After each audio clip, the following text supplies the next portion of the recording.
அனைவருக்கும் எழுத்தாளர் மற்றும் ஆசிரியர் திரு ஆயிஷா ரா நடராஜன் அவர்களுக்கும் இனிமையான எங்களது காலை வணக்கங்கள்.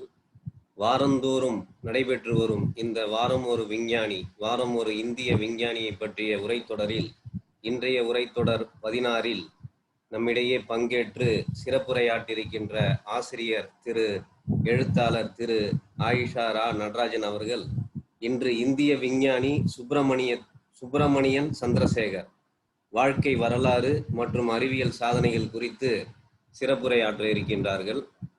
வாரந்தோறும் நடைபெற்று வரும் இந்த உரைத்தொடரில் வாரம் ஒரு இந்திய விஞ்ஞானியை பற்றி அவர் சுவைபடவும் எண்ணற்ற பல கருத்துக்களை நம்மிடையே பகிர்ந்து கொண்டிருக்கின்றார்கள். அந்த வகையிலே இன்றைய இந்த நிகழ்வும் மாணாக்கர்கள் அனைவருக்கும், அறிவியலாளர்கள் அனைவருக்கும், அறிவியல் ஆர்வலர்கள் அனைவருக்குமே மிகவும் பயனுள்ளதாக இருக்கும் என்ற இந்த கருத்துக்கு மாற்று கருத்துக்கு இடமே இல்லை. விக்யான் பிரச்சார், அறிவியல் பலகை, தமிழ்நாடு அறிவியல் தொழில்நுட்ப மையம் இணைந்து தொடர்ந்து நடத்தி கொண்டிருக்கின்ற இந்த நிகழ்வானது எல்லோர் மத்தியிலும் பரவலாக மிகுந்த வரவேற்பினை பெற்றிருக்கின்றது. அதற்காக நாம் எழுத்தாளர் மற்றும் ஆசிரியர் திரு ரா ஆயிஷா நடராஜன் அவர்களுக்கு எங்களுடைய மனமார்ந்த நன்றிகளை தெரிவித்துக் கொள்ள கடமைப்பட்டிருக்கிறோம். தற்போது திரு ஆயிஷா ரா நடராஜன் அவர்கள் தங்களுடைய சிறப்புரையை தொடங்குமாறு அன்புடன் கேட்டுக்கொள்கிறேன்.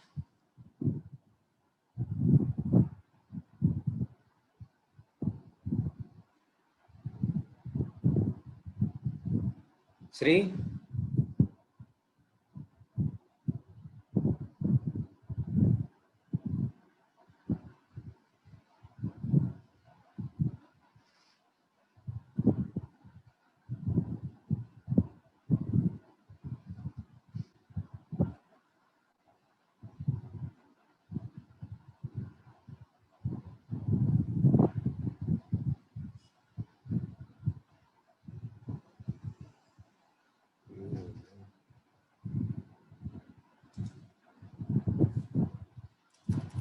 வாய்ஸ் சார் ஸ்ரீகுமார், உங்களோட வாய்ஸ் வரல. ரீலாகின் பண்ணிட்டு வரீங்களா? இல்ல நீங்க செக் பண்ணுங்களேன் ஒரு நிமிஷம். ஆடியோ வரல. ஆரம்பத்துல இருந்து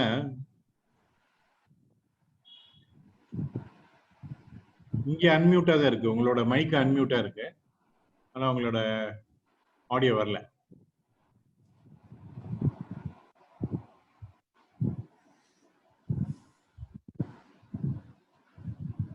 நீங்க ரீலாகின் பண்ணிட்டு வாங்களேன். மேபி இட் வில் கோ.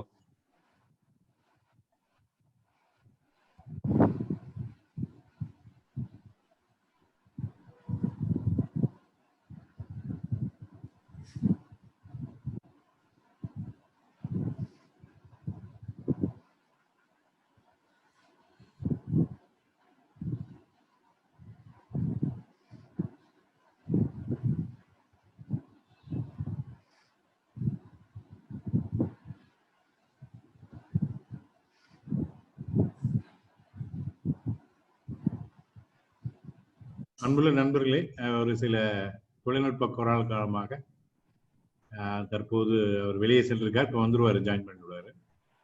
அவருடைய உரையை அவர் தொடருவார்.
சார் நீங்க அன்மியூட் பண்ணிக்கோங்க சார். ஐசா சார்.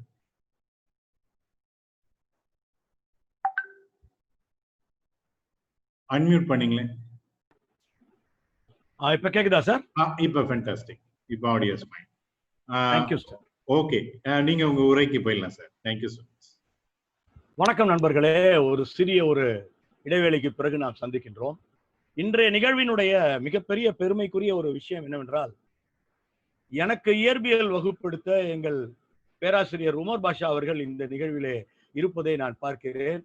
அப்படிப்பட்ட நல்ல பழுத்த மனிதர்கள் எல்லாம் இந்த நிகழ்வுக்கு வந்திருப்பதை கண்டு நான் பெரும் மகிழ்ச்சி அடைகிறேன். நாம் ஒரு நிமிடத்தை கூட வீணாக்க கூடாது என்று நினைக்கிறேன்.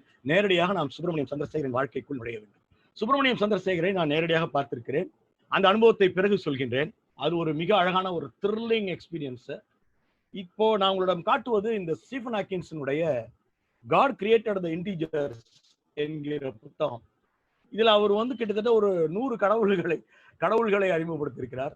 ஒரிஜினல் பேப்பர்ஸை அறிமுகப்படுத்தியிருக்கிறார். இதுல குறைந்தபட்சம் ஒரு 12 இடத்துல சுப்பிரமணியம் சந்திரசேகர் என்கிற அந்த மாபெரும் கணித மேதையை, இயற்பியல் மேதையை அவர் குறிப்பிடுகிறார். அதுல ஒரு இடத்துல சுப்பிரமணியம் சந்திரசேகர் அவர் என்ன சொல்றாரு, is the Edison of the theoretical physics married with mathematics என்று மிக அழகாக ஒரு வரியை குறிப்பிடுகிறார். அந்த ஒரு அறிமுகம் நம்முடைய சுப்பிரமணியம் சந்திரசேகர் அவர்களுக்கு போதும். இப்போ ஸ்டில்ஸினுடைய படங்கள் வரிசையா வரும். நம்ம மாட்டுக்கு நம்மளுடைய பேச்சை தொடரலாம். நம்ம இந்திய விஞ்ஞானிகளில் சூப்பர் ஸ்டார் என்று சொன்னால் கண்டிப்பாக அது சுப்பிரமணியம் சந்திரசேகர் தான். வேற யாரையும் அது குறிக்காது.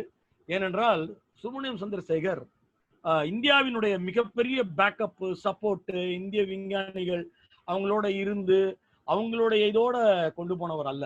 மிகப்பெரிய போராட்டத்தை இந்தியாவுக்கு வெளியே சென்று ஒரு இந்தியராக இருந்து பல விஷயங்களில் கடுமையாக உழைத்து பெற்றவர்.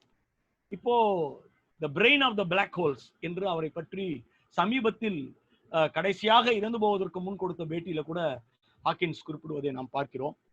சந்திரசேகர் என்னெல்லாம் கண்டுபிடிச்சிருக்காருன்னு அப்படியே வரிசையா ஒரு தடவை கடகடன் படிச்சிடுறேன். Chandrasekhar limit, Chandrasekhar number, Chandrasekhar friction, Chandrasekhar Kendall function, Chandrasekhar H function, இப்படி போயிட்டே இருக்கு. Emden Chandrasekhar equation, Chandrasekhar Page equations, Chandrasekhar tensors, இவற்றையெல்லாம் பற்றி நம்ம வர வர சொல்லிட்டே இருக்க போறோம். சந்திரசேகர் ஒயிட் டிராஃப்ட் ஈக்குவேஷன், இப்படி அவருடைய கண்டுபிடிப்புகள் கிட்டத்தட்ட 27 கண்டுபிடிப்புகளை நிகழ்த்திய ஒரு மனிதர் அவர். அவர் லாகூரிலே பிறந்தார். ஆனால் அவர் ஒரு தமிழ் குடும்பத்திலே லாகூரில் பிறந்தார். தமிழ் குடும்பம் எப்படி லாகூர் போயிட்டு என்று நீங்கள் கேட்கலாம். அவருடைய தந்தை டெபுட்டி ஆடிட்டர் ஜெனரலாக நார்தர்ன் ரயில்வேஸ்ல, அப்போது நார்த் வெஸ்டர்ன் ரயில்வேஸ்ல வேலை பார்த்து கொண்டிருந்ததால் அவர் அங்க டிரான்ஸ்பர் ஆகிற இடத்துக்கெல்லாம் குடும்பத்தை அழைத்து சென்று கொண்டிருந்தார். அவர் பெயர் சி சுப்பிரமணியன். சி வெங்கட்ராமனை பற்றி நீங்கள் கேள்விப்பட்டிருப்பீங்கள். இந்த சி வெங்கட்ராமன் என்பவர் தான் C V Raman. C V ராமனுடைய ஓன் சகோதரர் தான் மரியாதைக்குரிய சி சுப்பிரமணியன். அதனாலதான் ஒரு சுப்பிரமணியம் சந்திரசேகர் தான் அவங்க 2 பேருக்கும் அப்பா. அப்பா பேரையே தன்னுடைய பையனுக்கு வைப்பது நம்ம ட்ராடிஷன். தாத்தா பேரை பேரனுக்கு வச்சிருவாங்க. அப்படித்தான் இவர் சந்திரசேகர் ஆனார். இது 1910ஆம் ஆண்டு அவர் பிறக்கிறார், அக்டோபர் 19ஆம் தேதி. அப்பா ஒரு பக்கம் இன்ஃப்ளூயன்ஸ்னா, அம்மா அதை விட பெரிய இன்ஃப்ளூயன்ஸ். சீதா பாலகிருஷ்ணன் என்பது அவருடைய பெயர். கடைசி வரைக்கும் தன்னை சீதா சுப்பிரமணியன் என்று அவர் எழுதிக் கொள்ளவில்லை. தன் தந்தை பெயரோடு வைத்து சீதா பாலகிருஷ்ணன் என்றுதான் தன்னை அவர் அழைத்துக் கொண்டார். அப்படிப்பட்ட ஒரு பார்வை அவருக்கு அப்போதே இருந்தது. அவர் வீட்டிலேயே எழுதப்பட்ட கற்றிருந்தார். அந்த காலத்தினுடைய அம்மையாராக இருந்தாலும் ஆங்கிலத்திலும் அவருக்கு நல்ல ஒரு செழிப்பான அறிவு இருந்தது. ஒரு மிகப்பெரிய குடும்பம். சந்திரசேகருக்கு 2 எல்டர் சிஸ்டர்ஸ் இருந்தாங்க. அவர் தான் முதல் பையன். 2 யங்கர் பிரதர்ஸ் இருந்தாங்க. 4 யங்கர் சிஸ்டர்ஸ் இருந்தாங்க. முதல் பையங்கிறதுனால பொறுப்புகளும் அதிகம். அதே சமயத்தில் அவர் வளர்க்கப்படுவதிலே பல எக்ஸ்பெரிமெண்ட்ஸும் செஞ்சாங்க. ஊரா போயிட்டு இருந்த குடும்பம் அது. அலகாபாத்துக்கு டிரான்ஸ்பர் ஆகிறாரு, வைசாக், லக்னோ, அப்புறம் கடைசியா 1916 சென்னைக்கு செட்டில் ஆகிறாங்க. அதுக்குள்ள என்ன ஆயிடுதுனாக்கா, பெரும்பாலும் வீட்டில தான் அவருக்கு கல்வி. சந்திரசேகரை பொறுத்தவரையில் 11 வயது வரைக்கும் வீட்டில தான் கல்வி. அப்பா அவருக்கு மேக்ஸ் சயின்ஸும் நடத்திடுவாரு. அம்மா தமிழ் நடத்துவாங்க. கொஞ்சம் அவரை இங்கிலீஷையும் பழக்கி விட்டாங்க. தாத்தா ஒருத்தர் சந்திரசேகர் சொன்னேன் இல்லையா, அவர் வந்து பிவி நரசிம்மா ராவ் கல்லூரியில அந்த காலத்திலேயே வந்து மிகப்பெரிய ஒரு லெக்சரராக வைசாக்ல இருந்தவர். அவருடைய இன்ஃப்ளூயன்ஸ் இவருக்கு ரொம்ப அதிகம். ஏன்னா தாத்தாவுக்கு வந்து ரீடிங்லயும் மியூசிக்லயும் ரொம்ப ஈடுபாடு. அம்மா தான் மிகப்பெரிய inspiration. She was a companion. அதுல 2 இன்சிடென்ட் சொல்றேன். ஹென்ரிக் இப்சனுடைய ஆங்கில அற்புதமான அது வந்து நார்வே நாட்டினுடைய பிளே. அந்த பிளேவை த டால்ஸ் ஹவுஸ தமிழ்ல மொழிபெயர்த்து கையால எழுதி 10 நாள் உட்காந்து எழுதி சந்திராவை படிக்க வைத்த பெருமை அந்த அம்மையாரை சேரும். இப்படி பலவற்றை கொண்டு வந்து அவங்க முன்னாடி நிறுத்துறாங்க. சீனிவாச ராமானுஜன் வந்து 1920 இறந்து போனப்போ சந்திரா பின் நாட்களில் எழுதுகிறார். சந்திரா என்றுதான் அவர் சுருக்கமாக அழைக்கப்படுகிறார். அதனால நாமும் சந்திரா என்றே அவரை அழைப்போம். பின் நாட்கள் அவர் எழுதும்போது சொல்றாரு, ஒரு நாள் அம்மா கூப்பிட்டு நியூஸ் பேப்பரை காமிச்சாங்க, ஒரு ஆர்டிக்கல் வந்துச்சு. அந்த ஆர்டிக்கல்ல வந்து சீனிவாச ராமானுஜன் இறந்து விட்டார் என்று குறிப்பிடப்பட்டிருந்தது. ஏன்னா ராமானுஜன் போட்ட எல்லா கணக்கையும் அம்மா எனக்கு வர வச்சு கொடுப்பாங்க, நான் எல்லாத்தையுமே சால்வ் பண்ணிடுவேன் என்று ரொம்ப அழகாக குறிப்பிடுகிறார். இப்போ இந்த படத்தை நீங்க பார்க்கலாம். பிளாக் ஹோல் பற்றி இந்த நூற்றாண்டில் வெளிவந்த மிகப்பெரிய அறிவியல் புரட்சி. இந்த புரட்சி சந்திரா எக்ஸ்ரே லேபரட்டரியில் இருந்து எடுக்கப்பட்ட புகைப்படம் என்பதை குறிப்பிட்டு எவ்வளவு முக்கியத்துவம் மிக்க ஒருவர் சந்திரசேகர் என்பதை சொல்வதற்காக இந்த புகைப்படத்தை நான் எடுத்து கொடுத்திருக்கிறேன். ரீடிங் ஹேபிட்டை சின்ன வயசுல இருந்து வளர்த்ததும், ஒரு பக்கம் கணிதத்தை அவருக்கு கற்பித்ததும் அம்மாவினுடைய மிகப்பெரிய பணியாக இருந்தது. மெட்ராஸ்க்கு அவர் வந்து வந்த பொழுது 11 வயசுல அவர் வந்து இந்த ஹிந்து ஹைஸ்கூல்ல ட்ரிப்ளிகேன்ல சேர்க்கப்படுகிறார். அங்க வந்து ட்ரிப்ளிகேன் ஹிந்து ஹைஸ்கூல்ல அவர் படிக்கிறார். அப்பதான் உள்ள போறாரு. கிட்டத்தட்ட 7வதுக்கு ஈக்குவலண்ட் 8வது லெவல் அவரை சேர்க்கும் போதே, அது வரைக்கும் வீட்டில தான் படிச்சிருக்காரு. அப்படி சேர்க்கும் போது என்ன ஒரு விஷயத்த கண்டுபிடிக்கிறாங்க ஸ்கூல்ல அப்படின்னா, அவர் மற்ற மாணவர்களை விட மேக்ஸ்ல 3 வகுப்பு முன்னால் இருந்தாராம், மேல போயிட்டாரு. அதே மாதிரி சயின்ஸ்லயும் அவுட்ஸ்டாண்டிங், லிமிட்டே இல்லாம படிச்சு வச்சிருக்காரு. அதுல தமிழ் பண்டிட் அங்க இருந்த ஒரு வரதாச்சாரியார்னு ஒருத்தர், ஆங்கில ஆசிரியர் தேவநாத மூலியார், இவங்க 2 பேரை பத்தி அவர் குறிப்பிடுகிறார். அந்த அவருடைய பயோகிராஃபியினுடைய டைட்டில் த சயின்டிபிக் பயோகிராஃபி என்கிற ஒரு டைட்டில் அவர் எழுதியிருக்கிறார் என்பதையும் சொல்லிவிடுகிறேன். இங்கிலீஷ் டீச்சர் அவரை கூப்பிட்டு அவருடைய ஞானத்திற்கு ரொம்ப பாராட்டி அவருக்கு ஒரு வேலை கொடுத்தார். 9th படிக்கும் பொழுது, தான் 9ஆம் வகுப்பு படிக்கும் போது அந்த ஆனுவல் எக்ஸாம் இங்கிலீஷ் கொஸ்டின் பேப்பரை தான் எடுத்ததாக அவர் குறிப்பிடுகிறார். அந்த அளவுக்கு டீச்சர்ஸ் வந்து அவரை மதிச்சு ஒரு கொஸ்டின் பேப்பர் செட்டர் ஆகிற அளவுக்கு அவருக்கு வேலை கொடுக்கிறார்கள். அப்போ என்ன ஒரு விஷயம் அப்படின்னா, படித்து முடித்த கையோட 1925ல அனைவரும் படித்த மேதைகளை உருவாக்கிய நம்முடைய மாநில கல்லூரி பிரசிடென்சி காலேஜ் சென்னை, அங்கே அவர் சேர்த்துகிறார். அந்த பிரசிடென்சி காலேஜில் தான் அவருடைய அங்கிள் CV ராமனும் அப்போது இருந்தார். 15 வயசுல கல்லூரிக்குள் நுழைந்தவர் Subramaniam Chandrasekhar. Physics and applied mathematics என்று படிக்கிறார். என்ன ஒரு விஷயம்னா, அந்த காலகட்டத்தில் தான் ராமன் இங்கிலாந்து போயிட்டு வந்திருந்தாரு. மெட்ராஸ்ல வந்து இறங்கின கையோட தம்பி வீட்டுக்கு போனார் ராமன், சகோதரர் வீட்டுக்கு. அது வந்து ஒரு ராமன் எஃபெக்டை சந்திரசேகருக்குள்ள ஏற்படுத்தியது. அதை நம்ம ராமன் எஃபெக்ட்னு சொல்லலாம். அந்த ராமன் எஃபெக்ட் எப்படி ஏற்படுது அவருக்குள்ளனா, அந்த வீட்டுக்கு போனப்போ அவரை ராமனை பார்க்கறதுக்கு நிறைய பேர் வீட்டுக்கு வந்திருக்காங்க. சாயந்தர வேளையில எல்லாருக்கும் டீ எல்லாம் ரெடி பண்ணி கொடுக்கறதுக்கு அம்மா சந்திரசேகரை கூப்பிட்டு எல்லாத்தையும் கொண்டு போய் கொடுப்பா அப்படின்னு வேலை வாங்குறாங்க. அப்போ வந்து கிரௌட்ல இருந்த ஒருத்தன் கேட்கறான், ஏன்பா நீ மாட்டுக்கு ஃபாரின்லாம் போற, ராமனை பார்த்து கேட்கறாங்க. எல்லாம் போற கரெக்டு, இந்த டர்பனையும் கேட்ட மாட்டுற, ஒன்றும் மாட்டுற, இதெல்லாம் அங்கே ஒரு பெரிய இதுவா இல்லையா, எல்லாரும் கேப் போட்டுன்னு இருக்கான், ஹேட்லாம் போட்டுருக்காங்க. அப்போ ராமன் சொன்ன பதில் வந்து கடைசி வரைக்கும் சந்திரசேகர் வந்து அதை கோட் பண்ணிட்டே இருந்தார். நான் எந்த ஊருக்கு போனாலும் என்னுடைய இந்திய அடையாளம் என்னை விட்டு போவே போகாது, என்ன செய்வது, நான் ஒரு இந்தியன் என்று அவர் தெளிவாக தன்னை தெளிவுபடுத்திக் கொள்வதற்கு அந்த இன்சிடென்ட். அப்போ ராமன் ஒரு இன்சிடென்ட் சொல்றாரு. ரூதர்ஃபோர்டு வந்து ராயல் சொசைட்டில கிளாஸ் எடுத்துட்டு இருந்தாராம். அப்போ ராமன் கொஞ்சம் லேட்டா போயிட்டாரு. அப்போதான் ஃபர்ஸ்ட் டைம் அவர் வந்து கிளாஸ் கேட்கறதுக்கு போறாரு. இங்கிலாந்துக்கு போன புதுசு அது. ராமன் போய் எல்லாரையும் டிஸ்டர்ப் பண்ண வேணான்னு லாஸ்ட் ரோட போய் உட்காந்தாராம். ரூதர்ஃபோர்டு மைக்லயே, Raman come to the front, you can and you need not sit there, come அப்படின்னு கூப்பிடுறாரு. அது வரைக்கும் ராமன் வந்து ரூதர்ஃபோர்டு சந்தித்ததும் கிடையாது, ஒன்றும் கிடையாது. அப்போ ராமன் சொன்னாராம், கடைசியில் இதெல்லாம் சொல்லி முடிச்சுட்டு கடைசியில் போய் ரூதர்ஃபோர்டை கேட்டேன், எப்படி கண்டுபிடிச்சிங்கன்ட்டு. Your turban man, you look exactly an Indian என்று சொல்லியிருக்கிறார். ஒரு இந்தியன்ல பிசிக்ஸுக்குள்ள வந்ததுல ராமன் தான், எங்களுக்கு தெரியாதா என்ன, என்று கேட்கிற அளவுக்கு பார்த்தீங்கன்னாக்க அவர் வந்து ஒரு பெரிய ஒரு விஷயத்தை கற்றுக்கொண்டார். நாம வந்து அதை பார்க்கிறோம். அந்த கற்றுக்கொள்கின்ற அந்த விஷயத்தில் நாம் எங்க போனாலும் இந்திய அடையாளத்தை விடக்கூடாது என்கிற ஒரு ராமன் எஃபெக்ட். அப்போ என்ன ஒரு நடக்குதுன்னு சொன்னா, கணக்கு மற்றும் இயற்பியல் இந்த ரெண்டையும் கல்லூரியில் படித்த சந்திரசேகர் தன்னுடைய பாட புத்தகம் போக மீதி நேரத்துல பூரா அவர் ப்ரொஃபசர்ஸ் வீட்டுல தான் இருப்பார். ரொம்ப ஒரு பெரிய ஒரு ஆச்சரியமான விஷயம் என்னன்னா, ப்ரொஃபசர்ஸ்க்கு அடுத்த நாள் கிளாஸ் எடுக்கிறதுக்கு நோட்ஸ் எடுப்பாங்க இல்லையா, அப்ப கூட உட்காந்து அவங்க சொல்ல குறிப்பிடுத்து அவங்கள்ட்டே கொடுப்பாரு. அவ்வளவு தூரத்துக்கு ப்ரொஃபசர்ஸை மதித்து அவர்களோடு உழைத்த பெருமைக்குரியவர். அவர் வந்து ஸ்டடியிங் அவுட் ஆஃப் சிலபஸ் நிறைய படித்திருக்கிறார். அப்பதான் ஃபர்ஸ்ட் பேப்பர் எழுதுகின்றார். ஒரு பெரிய சைக்கிளிங் மேனியாக் அவரு. மெட்ராஸ் முழுக்க சைக்கிள்லயே ரவுண்ட் அடிப்பாராம்.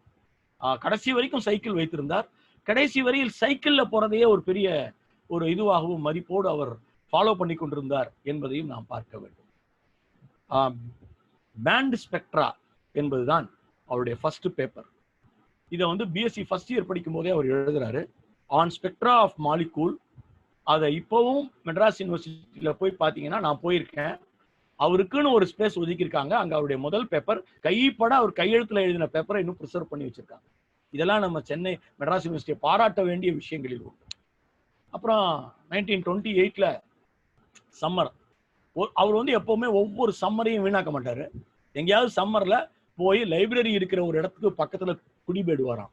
அந்த முழு லைப்ரரியில இருக்கிற பிசிக்ஸையும் அலசிடுவாரு. நியூ ஜர்னல்ஸ் பூரா படிச்சிருவாரு. இதுதான் நம்ம குழந்தைங்க கத்துக்க வேண்டிய ஒரு முக்கிய விஷயம் நினைக்கிறேன். கல்லூரி மாணவர்கள் நிறைய பேர் இங்கே உள்ளே வந்திருப்பதை நான் பார்க்கிறேன். நீங்க வந்து இந்த நீண்ட விடுமுறை இப்போ இருக்கு, சயின்ஸ் ஜர்னல்ஸ் நீங்க எவ்வளவு படிக்கிறீங்க என்பது ரொம்ப ரொம்ப முக்கியம். இப்ப கூட சயின்ஸ் ஜர்னல்ஸ் ஒரு 4-5 ஜர்னல்ஸ் கண்டிப்பா லைப்ரரிஸ்க்கு வந்துட்டு தான் இருக்கு. அப்படி வரலன்னா நீங்க வந்து அந்த லைப்ரரியை பற்றி குற்றம் சுமத்தி நீங்கள் வாங்க முடியும். ஏன்னா அவங்களுடைய கடமையை அவங்க வாங்கி வைக்க வேண்டும் என்பது பிரதான லைப்ரரிஸ் பூரா, the head libraries of every district. இப்போ வந்து அவர் என்ன பண்றாரு அப்படின்னா, சம்மர்ல கல்கத்தா போறதுன்னு முடிவு பண்றாரு. அவருடைய நண்பர்கள் 2-3 பேர் சேர்ந்து கல்கத்தாவுக்கு போறாங்க. Indian association for cultivation of சயின்ஸுக்கு அவர் விஜயம் செய்கிறாரு. அங்க ராமன் அவரை பாக்குறாரு. உன்னை யார் இங்க வர சொன்னா அப்படின்னு கேட்கிறாரு. கேட்டதுதான், அவ்வளவுதான். ராமன் அதுக்கு மேல எதுவும் தலையிடவில்லை. அவர் பாட்டுக்கு அவர் வேலையை பார்க்கிறாரு. அப்போ ஒரு விஷயம் வந்து சந்திரசேகர் மனசை உறுத்தியது. நான் ராமர் என்கிற அந்த மனிதர், என் குடும்பத்தின் மனிதர் போன அந்த பாதையில் செல்ல மாட்டேன் அப்படிங்கிறது அவருடைய எடுத்துக்கொண்ட தீர்மான முடிவு. ஆனா சயின்ஸ் ஸ்கூல்ல தான் இருப்பேன், ஐ ஒன்ட் ஃபாலோ ராமன் என்று அப்போது முடிவு. எப்போ அவருக்கு வந்து அப்போ வந்து 28, 1928னா அவர் வயசு 18. அந்த ஏஜ்ல ஒரு மெச்சூர்டு முடிவை அவர் எடுக்கிறார். அங்க வந்து அவர் சந்தித்த 3 அற்புத மனிதர்கள். ஒன்று KS கிருஷ்ணன், இவரை பத்தி நம்ம ஏற்கனவே பார்த்துட்டோம். ஜூரி பகவந்தம் பார்க்க இருக்கிறோம். மெக்னாட் சாகா. இந்த சாகா வந்து ஒரு பெரிய ஆளு, உங்களுக்கு தெரியாது. கூட்டு போய் உட்கார வச்சு டீ வாங்கி கொடுத்து எப்படியோ சந்திரசேகர அஸ்ட்ரோபிசிக்ஸ் பக்கம் கொண்டு ஒரு இழுத்துறாரு. எப்படி இழுத்தாருன்னா, அங்க என்ன ஒரு விஷயம் வந்ததுன்னா, சாகா சமன்பாட்டை ஏற்கனவே சந்திரசேகர் படித்திருந்தார். சாகாவோட பேப்பரை அது வெளிவந்திருந்த பிலாசபிக்கல் மேகசின்லயே படித்திருக்கிறார். கல்கத்தால இருக்கக்கூடிய இந்தியன் அசோசியேஷன் ஆஃப் சயின்ஸ்க்கு போனப்போ அவருடைய புகைப்படம் இதுதான். அந்த புகைப்படத்தை நான் உங்களுக்கு, எவ்வளவு சின்ன பையன் பாருங்க, அங்க போய் உட்கார்ந்துக்கிட்டு அவங்களோடு அவர் உரையாடுகின்ற ஒரு விஷயத்தை பெறுகின்றார். அப்ப என்ன ஒரு அதிர்ஷ்டம்னு அவர் சொல்றாருன்னா, எங்க அப்பா ரயில்வேஸ்ல இருந்தாரு, அது எனக்கு ஒரு பெரிய அதிர்ஷ்டம். எங்க அப்பாவோட ஐடி கார்டை நான் வந்து என்ன பண்ணேன் அப்படின்னாக்க, ஒரு விஷயத்துல நான் பயன்படுத்த போறேன்னு அப்பாட்ட சொல்லிட்டு அவர்கிட்ட இருந்து நான் வாங்கிட்டேன். அவர் வந்து ஆபீஸ்ல அதை டைப் அடிச்சு ட்ரூ காப்பி அப்படின்னு கீழே போட்டு கையெழுத்து போட்டு கொடுத்துட்டார். நான் அதை எடுத்துக்கொண்டால் ட்ரெயின்ல எனக்கு டிக்கெட் கிடையாது. இதுதான் ஒரு பெரிய வேல்யூ, அவங்க பிரிட்டிஷ்காரங்க ஏற்படுத்தி வச்சிருந்த ஒரு வேல்யூ. அதை பயன்படுத்தி கொண்டுதான் அவர் கல்கத்தாக்கு போனாரு. அங்க வந்து ராமன் அவரை கண்டிக்கிறார். ஆனால் சந்திரசேகர் அதை கண்டுகொள்ளவில்லை. கல்கட்டால வந்து 2 மாசம் தான் இருந்தாரு, சம்மர் முழுக்கவே. அவருக்கு விடுமுறை நாட்களான ஏப்ரல், மே 2 மாசமும் கல்கட்டால இருந்தார். அப்போ வந்து என்னன்னா ஒரு பெரிய விஷயம், அங்க போய் அவர் உடல மேக்ஸையும் பிசிக்ஸையும் அங்க இருந்து கொண்டே சில ஆய்வுகள் ஏற்படுகிறது. அப்போ வந்து அவரை சந்தித்த மெக்னாட் சாகா அவர்கள் நைட் வந்து ஒரு டின்னருக்கு கூட்டு போறாரு. டின்னருக்கு கூட்டு போகும்போது பலவிதமான பெரிய மனிதர்கள் எல்லாம் அந்த டின்னருக்கு வந்திருக்காங்க. எல்லாம் பெரிய விஞ்ஞானிகள். அதுல சந்திரசேகரை ஈக்குவலா உட்கார வச்சு மெக்னாட் சாகா அவரையும் ஒரு தலை சிறந்த ஒரு விஞ்ஞானியா அந்த ஏஜ்ல நடத்தியது என்பது என் வாழ்நாள் முழுக்க என்னை மரியாதையோடு நடத்திய ஒரு விஷயமாக என் முதல் படி நிலையாக நான் அதை கருதுகிறேன் என்று சந்திரா எழுதுகிறார். அப்போ ஒரு ரெஃபரன்ஸ் டு ஸ்டார்ஸ் என்கிற ஒரு விஷயம், காம்ப்டன் எஃபெக்ட் பத்தி ஒரு விஷயத்தை டிஸ்கஸ் பண்றாங்க இவரும் மெக்னாட் சாகாவும். அப்போ வந்து என்ன ஒரு விஷயம் நடக்குதுன்னா, லாகூர்ல காங்கிரஸ் மாநாடு நடந்து கொண்டிருக்கிறது. 29ல தீவிரவாதிகள் மதவாதின்னு பிரிக்க போறாங்க. காந்தியோட என்ட்ரி நடக்க போகுது. அந்த 19 வயதில் சென்னையில வந்து இந்தியன் சயின்ஸ் காங்கிரஸ் நடக்குது. இந்தியன் சயின்ஸ் காங்கிரஸ் சென்னையில் நடக்கும் பொழுது த ரியல் காங்கிரஸ் ஆஃப் லாகூர் அதே நேரத்துல அங்க லாகூர்ல நடந்தது. அப்போ வந்து என்ன ஒரு பெரிய நிகழ்வுனா, சந்திரா என்ன பண்ணாரு, அவர் எழுதிய காம்ப்டன் எஃபெக்ட் பத்தின பேப்பரை இந்தியன் சயின்ஸ் அசோசியேஷனுக்கு அனுப்புறாரு. சின்ன பையன், அப்பதான் காலேஜில் செகண்ட் இயர் படிச்சுட்டு இருக்கிற பையன். ஆனா அவரை அழைத்து வந்து பேப்பரை பிரசன்ட் பண்ணலாம் என்று சொல்கிறார்கள். அங்க வந்து 19 வயதில் SN போஸ் தான் வந்து அங்க வந்து தலைமை தாங்குகிறார், சத்யேந்திரநாத் போஸ். அதுல அவர் பேப்பர் பிரசன்ட் பண்றாரு. அந்த படத்தை தான் நீங்க பாக்குறீங்க. ரொம்ப தெளிவா அப்பவே அவருடைய ட்ரெஸ், அவருடைய கோடு அங்க பாருங்க. எந்த விதத்திலையும் நீங்க வந்து அவரை இது பண்ண முடியாது. ஒரு காலேஜ் படிக்கிற ஒரு பையன், ஆனா ஒரு பிரம்மாண்ட சயின்டிஸ்டா உருவாக்குகின்ற அனைத்து இதுவும் அவருக்கு இருக்கு. ஆனா ரியலான மாற்றம் எப்ப நடந்தது? இப்போ இதுல போய் அவர் பிரசன்ட் பண்ணதுக்காக அவருக்கு ஒரு புக்கு கொடுத்தாங்க. அந்த புக்கு வந்து எடிங்டன் என்பவர் எழுதிய புத்தகம். இந்த ஆர்தர் எடிங்டனை தான் அதுக்கப்புறம் அவர் சந்திக்க போறாரு. அது அப்புறம் பாயிண்ட்டுக்கு வருவோம். எடிங்டன் எழுதின ஒரு அருமையான விஷயம், the internal constitution of stars. அந்த புத்தகத்தை SN போஸ் தேடி பிடிச்சி அதை வந்து இவருக்கு பரிசாக இந்த பேப்பர் பிரசன்ட் பண்ணதுக்காக கொடுக்குறாங்க. இந்த ஒரு புத்தகம் அவர் வாழ்க்கையை புரட்டி போட்டது என்று அவர் சொல்கின்றார். அதனாலதான் நமக்கு பரிசா வருகின்ற புத்தகங்களை எல்லாம் நம்ம விடவே கூடாது. அதை முழுசா படிக்கணும். அதை பரிசுன்னு பத்திரமா வைக்கிறத விட அதை படிப்பதை விட ஒரு பெரிய விஷயம் எதுவும் இருக்க முடியாது. நான் கல்லூரி கற்ற நாட்களில் எனக்கு வந்த அந்த பரிசுகள், பள்ளி கற்ற நாட்களில் எனக்கு வந்த பரிசு எல்லாம் வாசிக்க தொடங்கிதான் நான் வாசிப்புக்குள் நுழைந்தேன் என்பதை இங்கே பகிரங்கமாக நான் ஒப்புக்கொள்கிறேன். இப்போ நாம வந்து வரோம், மேட்டருக்கு வரோம். உண்மையான மாற்றம் எப்போ வந்ததுன்னா, சோமர்ஃபீல்டு இந்தியாவை விசிட் பண்றாரு. அவர் அமெரிக்காவுக்கு போகணும். சோமர்ஃபீல்டு பத்தி நான் சொல்ல வேண்டியதில்லை, ஏற்கனவே இதே மாதிரி ஒரு டாக்ல சொல்லியிருக்கேன். ஜெர்மனியை சேர்ந்தவர் Sommerfeld. The evolution of complex integrals அவருடைய கண்டுபிடிப்பு. 1928ல on the way to US இந்தியாவுக்கு வந்துடுறாரு. இந்தியாவுக்கு வந்து அந்த காலகட்டத்தில் அவர் வந்து எப்படின்னாக்கா, என்ன ஒரு விஷயம் நடக்குதுன்னா, 28, 29 ரெண்டையும் அட்டாச் பண்ற 2 மாசங்கள் இங்க இருக்காரு. அப்போ ஸ்டாப்பிங் பை மெட்ராஸ். அப்போ என்ன ஒரு பெரிய அச்சீவ்மெண்ட்னா, ரெசிடென்சி காலேஜ் மாதிரி கல்லூரிகள்ல இந்த மாதிரி மனிதர்கள் வந்தா விட மாட்டாங்க. அழகா அவங்கள கூப்பிட்டு ஒரு லெக்சர், அந்த லெக்சர் அட்டன் பண்றாரு சந்திரா. அந்த லெக்சரை வந்து அட்டன் பண்ணும் பொழுது என்ன ஒரு பெரிய ஒரு பிளஸ் பாயிண்ட் நடக்குது அப்படின்னா, the greatest plus point during the lecture, அவர் வந்து லேட்டஸ்டா இப்ப நடந்துட்டு இருக்கிற அவருடைய காலகட்டத்தின் எல்லா விஷயத்தையும் சோமர்ஃபீல்டு பேசிக்கிட்டே போறாரு. இங்க இது நடந்திருக்கு, இந்த பேப்பர் அங்க பிரசன்ட் பண்ணிருக்காங்க, இந்த பேப்பர் இங்க வந்திருக்காங்க, ஐன்ஸ்டீன் இப்ப லேட்டஸ்டா இதை பண்ணிட்டு இருக்காரு, எல்லாம் சொல்லிட்டு. ஆடியன்ஸ்ல இருக்கிறவங்க பாதி பேருக்கு அது என்னன்னு கூட தெரியாது. மீதி பேருக்கு லேட்டஸ்டான விஷயம்லாம் புரியல. அதிலும் குறிப்பா சோமர்ஃபீல்டு வந்து he was talking about Dirac statistics. இந்த டைராக் ஸ்டாட்டிஸ்டிக்ஸ் கேள்விப்பட்ட உடனேயே ஷாக் ஆயிட்டார் சந்திரா. அதே வேலையை தான் அவர் பண்ணிட்டு இருக்காரு. ஓகே, லெக்சர் முடிகிற வரைக்கும் வெயிட் பண்ணாரு. நேரா போய் சோமர்ஃபீல்டு கிட்ட சரண்டர். சின்ன பையன், ஒரு காலேஜ் பையன் 2 கேள்வி கேட்கிறான் அப்படின்னு அவர் நினைக்கல. சோமர்ஃபீல்டு இவர் சொன்ன அந்த 4 வார்த்தையே போதும் அவருக்கு. உடனே கூப்பிட்டு பக்கத்துல உட்கார வச்சு 1.5 மணி நேரம் அவர் கூட வந்து இவர் ஒரு டீ சாப்பிட்டார். அவங்க பெரிய ஆட்கள்லாம் நீங்க பாத்திருக்கீங்களா, மோஸ்ட் இன்டெலிஜென்ட் எல்லாருமே டீ சாப்பிடுவாங்க. அது ரொம்ப நேரம் சாப்பிடுவாங்க. ஏன்னா அது பேச்சு தான் அங்க முக்கியம், டீ அப்புறம். அதுவும் வெள்ளைக்காரங்க நமக்கு கருத்து கொடுத்த பெரிய விஷயம் இது. அதுல வந்து ஃபெர்மி டைராக் ஸ்டாட்டிஸ்டிக்ஸ் அப்படிங்கிற ஒண்ண அவருக்கு இன்ட்ரோடியூஸ் பண்றாரு சோமர்ஃபீல்டு. அதே ஸ்டார் கான்சியஸ்ல ஃப்ளவர்ங்கிறவர் இப்போ ஒர்க் பண்ணிட்டு இருக்காரு. ஃப்ளவர்னுடைய ரியல் ஒர்க் என்னங்கிறதையும் அறிமுகப்படுத்தி இந்த 2ஐயுமே பாக்குறாரு. இந்த RH ஃப்ளவரை பத்தி நம்ம ஏற்கனவே பார்த்துருக்கிறோம். RH ஃப்ளவர் தான் ஹோமி ஜஹாங்கீர் பாபாவினுடைய PhD பண்ணக்கூடிய கைடாக இருந்தவர் அங்க கேம்பிரிட்ஜில் என்பதை நான் சொல்லியிருக்கிறேன். இப்போ ஃப்ளவர்ங்கிற வார்த்தையை கேள்விப்படுகிறார் சந்திரசேகர். அதே மாதிரி எல்லாமே 19 வயசு அவருக்கு. இப்பதான் அவர் திங்க் பண்றாரு. 1930ல ஹானர்ஸ் பட்டம் அவருக்கு வழங்கப்படுகிறது, BSc ஹானர்ஸ். இப்போ என்ன நடக்குதுன்னா, வீட்டுக்கு போன உடனேயே அவங்க அப்பா சொல்றாரு, நீ அதெல்லாம் சயின்ஸ் எல்லாம் போவனா ஐசிஎஸ் எழுது, இதுல வந்துரு, நீ என்ன மாதிரி நீ அட்மினிஸ்ட்ரேஷன் தான் அப்படின்னு அவங்க அப்பா சொல்றாரு. ஏன்னா முதல் பையன், எவ்வளவோ தங்கச்சிங்கள் இத்தனை பேர் இருக்காங்களே, கரை சேர்க்கணுமே, இந்த மாதிரியான ஒரு கான்சியஸ்ல. ஆனா இதுல வந்து ரெண்டு முக்கியமான ஒரு விஷயம் இருக்கிறது. சார் ஒருத்தர் போட்டிருக்காரு, அது ஃப்ளவர் இல்ல ஃபவுலர் என்று. ஆமா, ஃபவுலர். மதிப்பிற்குரிய ஆர்எச் ஃபவுலர் அவர்கள். It was my tip of my tongue. I agree and I correct myself. இப்போ வந்து அவங்க அப்பா சொல்றாரு, ஆனா சந்திரசேகர் வந்து ஒரு டென்ஷன்ல இருக்காரு. தான் சயின்ஸ் படிக்கணும்னு ஆசை, ஆனா அப்பா ஐசிஎஸ் என்னம்மான்ட்டு அம்மாட்ட போய் கேட்கிறாரு. அம்மா பிடிவாதமாக அப்பாவிடம் பேசி, அவன் ஒரு கணித மேதை, அவன் ஒரு மேத்தமெட்டிக்கல் ஜீனியஸ், நீங்க அவனை கொண்டு வந்து இது கூடலாம் நுழைக்கூடாது அப்படின்னு ரொம்ப கஷ்டப்பட்டு, அந்த காலத்துலலாம் அப்பாட்ட பேசுறதே கஷ்டம், ரொம்ப கஷ்டப்பட்டு பேசுகிறார். அந்த நேரத்துல சென்னையினுடைய பல்கலைக்கழகத்தினுடைய துணைவேந்தராக இருந்தவர் ரமுனி மேனன் அவர்கள், அந்த அவருடைய ஒரு பங்களிப்பினாலும், லார்டு இர்வின் பிரபுவினுடைய பங்களிப்பினாலும், அப்ப அவர் வைஸ்ராயா இருந்தார், இவங்க 2 பேரும் இணைந்து 7 மாணவர்கள் இந்தியாவில இருந்து இங்கிலாந்து போவதற்கு ஒரே வருஷத்துல ஒரு அழகான ஒரு ஸ்காலர்ஷிப் செட்டில் பண்றாங்க.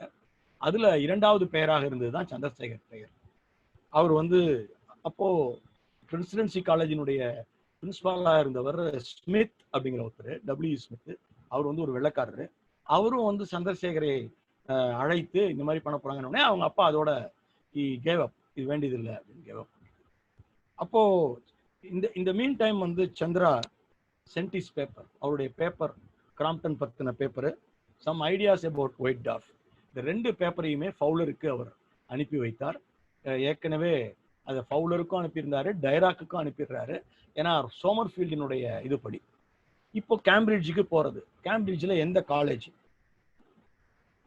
இந்த இந்த விதமான விஷயங்களை எல்லாம் படிச்சு முடிச்ச உடனேயே என்ன ஒரு பெரிய விஷயம் நடக்குதுன்னா, ஃபவுலர் வந்து தனக்கு கீழ் சந்திராவை வர வைப்பதற்கு அங்க பேசுறார். சந்திராவுக்கு ட்ரினிட்டி கல்லூரியில் இடம் கிடைக்கிறது, அங்கதான் ஃபவுலர் இருக்கிறார். ஃபவுலரை ட்ரினிட்டி கல்லூரிக்கு போவதற்கு அவர் வந்து, அதுதான் ட்ரினிட்டி கல்லூரி தான் கேம்பிரிட்ஜினுடைய மிகப்பெரிய கல்லூரி. 1526 அந்த கல்லூரி அவ்வளவு பழைய காலத்தில் நிறுவப்பட்டது. ஐசக் நியூட்டன்ல இருந்து மேக்ஸ்வெல், நீல்ஸ் போர், ரூதர்ஃபோர்டு, இப்படி நிறைய பேர் படித்தார்கள். சீனிவாச ராமானுஜனை உருவாக்கிய கல்லூரி அதுதான். ஆக்சுவலி பார்த்தீங்கன்னாக்கா லார்டு பைரன் போன்றவர்கள், டெனிசன் போன்ற கவிஞர்கள் உருவானதும் அங்கதான். இந்த கல்லூரி வந்து நோபல் பரிசுக்கும் மிகவும் பெயர் பெற்ற கல்லூரி. அந்த கல்லூரியில வந்து அவர் போறாரு, ஷிப்ல ஏறணும். ஷிப்ல ஏறதுக்கு முன்னாடி ஜூலை 31, 1930 தான் அவர் ஷிப்ல ஏறுறார். அந்த கப்பலில் அவர் ஏறுகிறார். ஏறும்போது அவர் வெறும் சந்திரா, இறங்கும் பொழுது சந்திரசேகர் லிமிட்டை கண்டுபிடித்த சந்திரா. இந்த இடத்தில் தான் நாம் நட்சத்திரங்களுக்குள் நுழைகிறோம். இப்போது நாம் அந்த அறிவியலை கொஞ்சம் புரட்ட வேண்டியிருக்கிறது. ஒரு நட்சத்திரம் பற்றிய கண்டுபிடிப்பு தான் சந்திரசேகர் லிமிட் என்பது. ஒயிட் டிராஃப்டை பத்தி ஏற்கனவே நான் சொல்லியிருக்கிறேன், அதாவது வெள்ளைக்குள்ளன் என்று நாம் தமிழில் அழைக்கிறோம். ஒரு நட்சத்திரம் ஒரு அளவுக்கு மேல தன்னுடைய எரிபொருள்கள் எல்லாம் தீர்ந்த பிறகு, தன்னுடைய அந்த ரியாக்ஷன்ஸ் எல்லாம் முடிந்த பிறகு அந்த நட்சத்திரம் வெள்ளிக்குள்ளனாக மாறிவிடுகிறது. அது வந்து ஒண்ணுமே இல்லாம ஒரு விஷயமாக மாறுகிறது. அது எப்போ மாறுகிறது, ஏன் மாறுகிறது, ஒரு நட்சத்திரத்தினுடைய முடிவு எப்படி ஏற்படும், இதுதான் அவருடைய பாதை, அவர் நினைத்துக் கொண்டிருந்த பாதை. ஏன்னா அவர் வந்து எல்லாத்தையும் தரோ பண்ணியிருந்தாரு. இப்ப நம்ம வந்து நட்சத்திரத்துல அவர் என்ன ஒர்க் பண்ண போறாரு அப்படின்னு பாக்குறதுக்கு முன்னாடி, சார் நல்லா நான் வச்சுங்க, இப்போ வந்து அவர் வெறும் சந்திரசேகர், சுப்பிரமணியம் சந்திரசேகர், பிஎஸ்சி ஹானர்ஸ், இவ்வளவுதான். அவர் கப்பலில் ஏறி இருக்கிறார். இனிமேல் தான் அவர் தன்னுடைய வாழ்க்கையை ஒரு பெரிய ஒரு விஞ்ஞானியாக தொடங்க வேண்டும். இன்னும் அவர் வந்து அடுத்த ஸ்டெப்புக்கு போகல. இப்போ எல்லாருக்குமே நல்லா தெரியும் நட்சத்திரம்னா என்னன்னு. நான் இருந்தாலும் ஞாபகப்படுத்துகிறேன், ஏன்னா சந்திரசேகர் லிமிட்டை மட்டும் புரிஞ்சுக்கிட்டு நம்ம அவருடைய மீதி வாழ்க்கைக்குள்ள போய்விடலாம். What is a star? It's a burning gas, எல்லாருக்கும் தெரியும். அது வந்து ஒரு கேஷியஸ் கிளவுட், ஒரு வாயுக்கள் கொண்ட மேகம். மேகம் அப்படின்னு சொன்னோடனே உங்களுக்கு ஈஸியா புரியும். இந்த மேகம், நம்ம பார்க்கிற மேகங்கள் எல்லாத்துலேயுமே கூட நீர்த்துளிகள் இருக்கின்றன, நீர்த்திவிளைகள் கொண்ட மேகங்கள். இந்த மேகங்கள் எல்லாம் கலைந்து செல்பவை. ஆனால் நட்சத்திரங்கள் என்பவை மில்லியன் மில்லியன் ஆண்டுகளாக கலையாமல் அப்படியே இருக்கின்ற ஒரு மேகத்தொகுதி. இதான் the physics of stars. முதல்ல இந்த physics of starsல 2 ஃபோர்ஸ் அங்க இருப்பதனால தான் ஒரு யூக்லிபிரியத்தை அது மெயின்டைன் பண்ணுது. ஒன்னு வந்து உள்நோக்கி இழுக்கின்ற கிராவிடேஷன் ஃபோர்ஸ், அதாவது புவியீர்ப்பு விசை. இன்னொன்று அதுல வந்து அவுட்வர்டு ஃபோர்ஸ் என்கிற ஒன்று, புல்லிங் அவுட் சைடு. இந்த ரெண்டுமே வந்து ஈக்குவலா பேலன்ஸ் ஆகிறதுனால தான் அது புல்லும் ஆகல, இழுபடவும் இல்லை, அப்படியே இருக்கு. இதுதான் ஒரு நட்சத்திரத்தினுடைய பிசிக்ஸ். அதுக்குள்ள 4 ஃபோர்ஸ் இருக்குன்னு கண்டுபிடிச்சோம். Gravitation force, week nuclear, strong nuclear force, அப்புறம் வந்து எலக்ட்ரோ மேக்னெட்டிக் ஃபோர்ஸ். இதெல்லாம் வந்து பிசிக்ஸ் கண்டுபிடித்து வைத்த விஷயங்கள். அப்படி வருகின்ற பொழுது அதனுடைய அது எவ்வளவு ஹீட் இருக்கு அப்படிங்கிறத பொறுத்து அதனுடைய வெளிச்சம் இருக்கும் அப்படின்னு கண்டுபிடிச்சாங்க. அது எவ்வளவு ஹீட் இருக்குங்கிறத பொறுத்து அதனுடைய கலர், அதனுடைய நிறம் இருக்கும் அப்படின்னு கண்டுபிடிச்சாங்க. இதெல்லாம் பிசிக்ஸ். இப்போ கெமிஸ்ட்ரி ஆஃப் த ஸ்டார்ஸ்குள்ள போனீங்கன்னா உள்ள வந்து ஒரு கெமிக்கல் ரியாக்ஷன், லேப்ல நடக்கிற கெமிக்கல் ரியாக்ஷன் வச்சுக்கோங்க. நம்ம லேப்ல நடக்கிற chemical reactions are involving atoms and molecules. சாதாரண அணுக்களையும் மூலக்கூறுகளையும் கொண்டு செய்யற ரியாக்ஷன் நம்ம லேப்ல நடக்குது. ஆனா நட்சத்திரங்கள்ல நடக்கிற நியூக்ளியர் ரியாக்ஷன்ஸ்ல முழு நியூக்ளியையுமே இன்வால்வ் ஆயிடுது. இதுதான் ரெண்டுக்கும் difference. A star is made up of hydrogen. இந்த ஹைட்ரஜன் தன்னோடு சேர்ந்து சேர்ந்து முதல்ல ஹீலியமாக மாறுகிறது. இந்த hydrogen fuses into helium, helium fuses into carbon. இது வந்து நியூக்ளியர் வெடி அல்ல, நியூக்ளியர் சேர்ப்பு. ஃபிஷன் வேறு, ஃபியூஷன், இப்படி சேர்த்துக்கிட்டே போய்கொண்டிருக்கு. இதை வந்து வெய்ச்னர் அண்ட் பிரத் இருவரும் இணைந்து our sun is burning hydrogen, இது வந்து தொடர்ந்து நடந்து கொண்டிருக்கிறது. அதுல வந்து with the help of carbon and nitrogen என்று கண்டுபிடித்தார்கள். அது ஹீலியமாக மாறுகிறது என்று கண்டுபிடித்தார்கள். இதெல்லாம் கெமிஸ்ட்ரி. இப்போ பிபி சைக்கிள் என்று ஒன்று இருக்கிறது. அந்த சைக்கிள் நடந்துகிட்டே இருக்கும். இது இதுவா மாறும், இது இதுவா மாறும், அது இதுவா மாறும். கிராவிட்டி இப்போ சிசி சைக்கிள் ஓரளவுக்கு மேல அந்த ஹைட்ரஜன் மாறிட்டே வருது. ஒரு காலகட்டத்தில் வந்து தீர்ந்து விடுகிறது. அப்போ என்ன ஆகும்? அப்போ வந்து அவுட்டர் ஃபோர்ஸ் எதனால வருதுன்னா, இந்த ரியாக்ஷன் நடக்க வரக்கூடிய ஹீட் இருக்கு இல்லையா, இந்த ஹீட் தான் அவுட்டர் ஃபோர்ஸ்க்கு காரணம். இன்னர் ஃபோர்ஸ்க்கு காரணம் கிராவிட்டின்னு சொல்லிடுது. இப்போ இந்த ரியாக்ஷன் நின்னுதுன்னா அவுட்டர் ஃபோர்ஸ் இருக்காது இல்லையா. அவுட்டர் ஃபோர்ஸ் குறைஞ்சிட்டே போனா அப்ப என்ன ஆகும்? கிராவிட்டி அதிகமாகிவிடும், ஈர்ப்பு மிக அதீதமா ஆயிடும். அப்படி அதீதமாக ஆகும் பொழுது என்ன ஆகும் என்பதுதான் சந்திரசேகரனுடைய ஒரு முக்கியமான விஷயம்.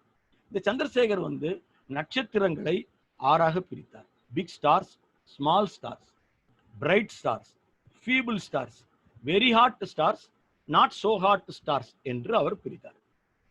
காலமாக நட்சத்திரங்கள் பற்றிய டேட்டாவை கலெக்ட் பண்ணி வச்சிருக்காங்க. நம்ம வந்து இன்னைக்கு நேத்து இல்ல, மனிதர்கள் காட்டுல இருந்து வரும்பொழுதே கூட நட்சத்திரங்கள் பத்திலாம் நிறைய முதல்ல வந்து 2 விஷயத்துக்காக எழுத பழகினாங்க. ஒண்ணு வந்து அக்கௌண்டபிலிட்டி தேவைப்பட்டுச்சு, எத்தனை ஆடு இருக்கு மாடு இருக்குன்னு பார்க்கணும். 2வது வந்து என்ன முக்கியமா தேவைப்பட்டுச்சு, நட்சத்திரங்கள், சீதோஷ நிலை, இதையெல்லாம் பதிவு செய்ய வேண்டிய அவசியம் இருக்கு. இது எல்லாமே தேவையான ஒரு விஷயமா இருந்ததாலதான் அவங்க பதிவு பண்ணாங்க. அப்படி பதிவு செய்த காலகட்டத்தில் உங்களுக்கு தெரியும், டைக்கோ பிராஹேவனுடைய அந்த பதிவுகளை எல்லாம் வைத்துதான் கெப்லர் தன்னுடைய விதிகளை வெளியிட்டார். அந்த மாதிரி நிறைய இருக்கிறது. இப்போ நான் சந்திரசேகருக்கு முன்னாடி நடந்த விஷயத்தை சொல்லிக் கொண்டிருக்கிறேன். ஒரு டேனிஷ் கிரேட் சயின்டிஸ்ட், அஸ்ட்ரானமர் ஹெர்ஸ்பங் என்று பெயர். அதே மாதிரி அமெரிக்கன் அஸ்ட்ரானமர் ஹென்ரி நாரிஸ் ராசல் என்று பெயர். அவங்க இருவருமே தனித்தனியாவே இந்த டயக்ராம் எப்படி போடுறதுன்னு கண்டுபிடிச்சாங்க. நட்சத்திரங்களை என்டையர் டேட்டாவை எக்ஸ் ஆக்சிஸ் ஒய் ஆக்சிஸ்ல கிராஃபா கொண்டு வந்தோம்னா அதுல என்ன நடக்குதுன்னு நம்ம புரிஞ்சிக்க முடியும்னு நம்பினாங்க. அதுக்கு RH டயக்ராம் என்று இப்போது நாம் சொல்லுகின்றோம், அல்லது HR டயக்ராம் என்று சொல்லலாம். பெரும்பாலும் HR டயக்ராம் என்று தான் சொல்கிறார்கள். இப்போ HR டயக்ராம்ல ஒரு பக்கம் நட்சத்திரத்தினுடைய பிரைட்னஸ், இன்னொரு பக்கம் நட்சத்திரத்தோட கலர் குறிச்சிக்கிட்டே போனீங்கன்னா அந்த புள்ளிகள் வருது. அதை வைத்து ஒரு தரவை உருவாக்கலாம். இன்னொன்னு, ஒரு பக்கம் வந்து நட்சத்திரத்தினுடைய பிரைட்னஸ், இன்னொரு பக்கம் அதனுடைய டெம்பரேச்சர். இந்த நட்சத்திரம் இந்த கலர்ல இருந்தா இந்த டெம்பரேச்சர்னு எப்படி கண்டுபிடிக்கிறாங்க? நான் ஏற்கனவே சொன்னேன் இல்லையா, சாகா சமன்பாடு அதற்குத்தான் பயன்படும். இப்படி இந்த 2ஐயும் வச்சா கண்டுபிடிச்சிடலாம். அதுக்கு வந்து 3 விஷயங்களை சந்திரா உருவாக்கி கொண்டார். ஒன்னு, எல் ஃபார் லூமினாசிட்டி. லூமினாசிட்டி என்பது total energy emitted by star, அதுதான் லூமினாசிட்டி. 2வது முக்கியமான தரவு என்னன்னா R ஃபார் ரேடியஸ். அதை அவர் தெளிவாக உருவாக்கி கொண்டார். மூணாவது மாஸ் எம், ஒரு நட்சத்திரத்தினுடைய மொத்த நிறை. இந்த மூன்றையும் உருவாக்கி கொண்டார். இந்த ஒர்க்கெல்லாம் கப்பல்ல தான் நடக்குது. கப்பல்ல எப்படி இது பண்ணுதுன்னு பாவம் அவர் இது பண்றாரு. இப்போ ஸ்டேஜஸ் ஆஃப் ஸ்டார் என்ன? முதல்ல பிக் டார்க் கிளவுடுன்னு சொன்னார். ரெண்டாவது ஸ்டேஜ் என்ன? The class cloud sufficient enough with temperature and starts burning hydrogen, which the burning of hydrogen will become helium. அதுல கார்பன் அண்ட் நைட்ரஜன் ரெண்டும் ஒர்க் பண்ணுது. மூணாவது நியூக்ளியர் பர்னிங் சைக்கிள்ஸ் உருவாக்கிட்டே போகுது. பிறகு ஒரு கட்டத்துல பர்னிங் டாப்புக்கு போயிடுது. அதுக்கப்புறம் என்ன ஆகும் என்பதுதான் சந்திரசேகரனுடைய விஷயம். அப்ப சொல்றாரு, ஒரு எல்லைக்கு தாண்டும் பொழுது அந்த நட்சத்திரம் டிட்டோரியரேட் என்று சொல்லுகின்றார். இந்த வார்த்தை ரொம்ப முக்கியம். நியூ ஜெயண்ட் ஸ்டேஜுக்கு மறுபடியும் மாறி சில நட்சத்திரங்கள் தன்னுடைய எரிபொருளை ஆரம்பிக்கும். ரெண்டாவது அயன் கோராக அது மாறும். இப்போ ஃபவுலர் என்ன சொல்லியிருந்தார்னா, இதை வைத்துக்கொண்டு வெள்ளைக்குள்ளன்கள் உருவாவார்கள் சொல்லியிருந்தார். அவ்வளவுதான், ஃபவுலருடைய இடம் முடிஞ்சு போச்சு. ஆனா சந்திரசேகர் மிக தெளிவாக ஒரு விஷயத்தை ஆழமாக பார்க்க தொடங்கினார். சரியாக எப்போது அது நடக்கும் என்பதுதான் சந்திரசேகருடைய பிரச்சனை. அதுக்குத்தான் MRL இவற்றை உருவாக்கி கொள்கிறார்.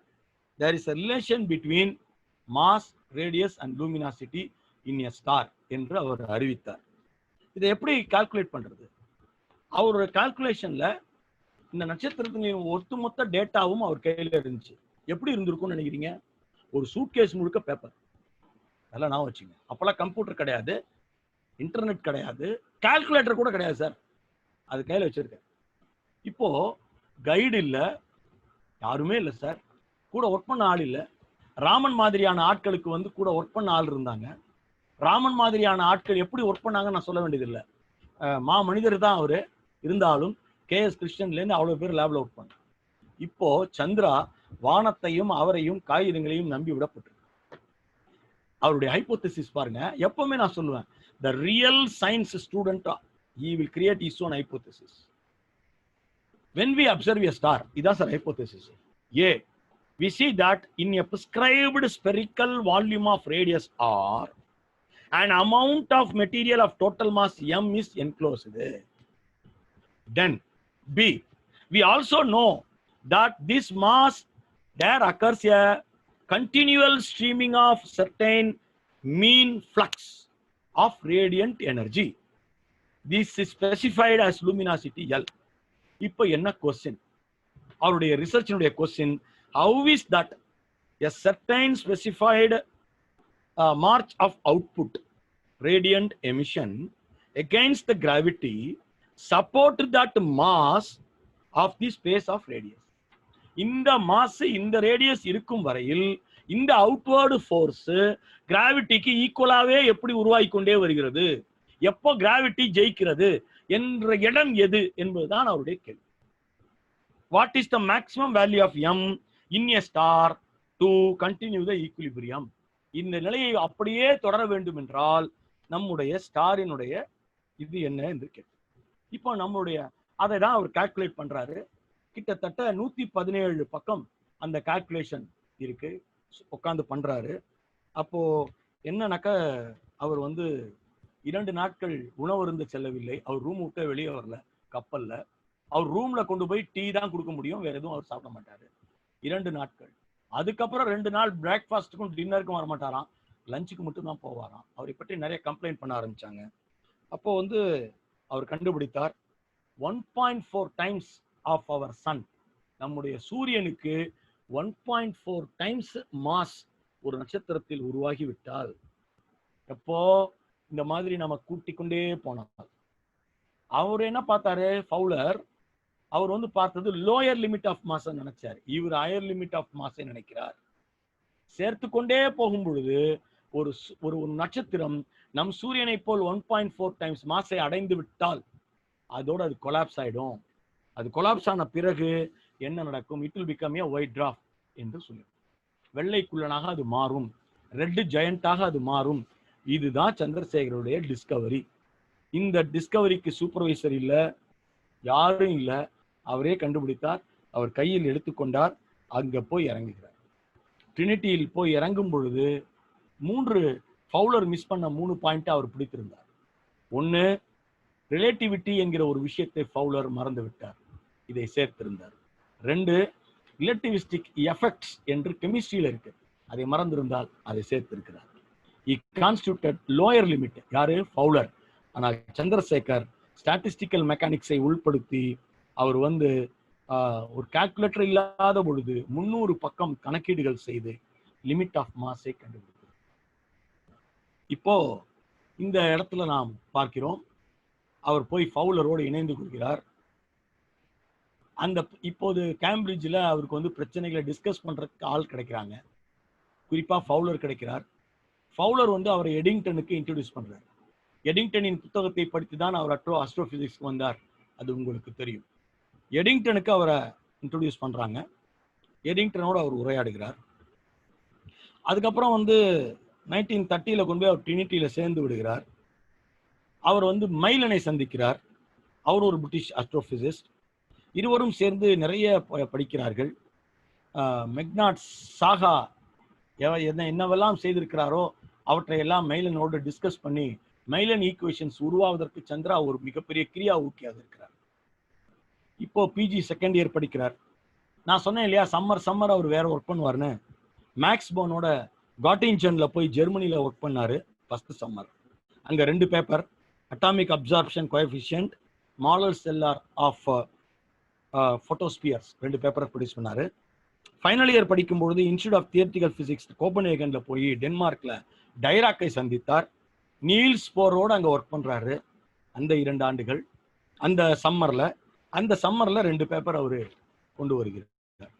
இப்போ 1933ல ரொட்டேட்டிங் ஸ்டார்ஸ் பத்தின பாலிட்ரோப்ஸ் என்கிற ஒரு விஷயத்திற்காக அவர் பிஹெச்டி வழங்கப்படுகிறது.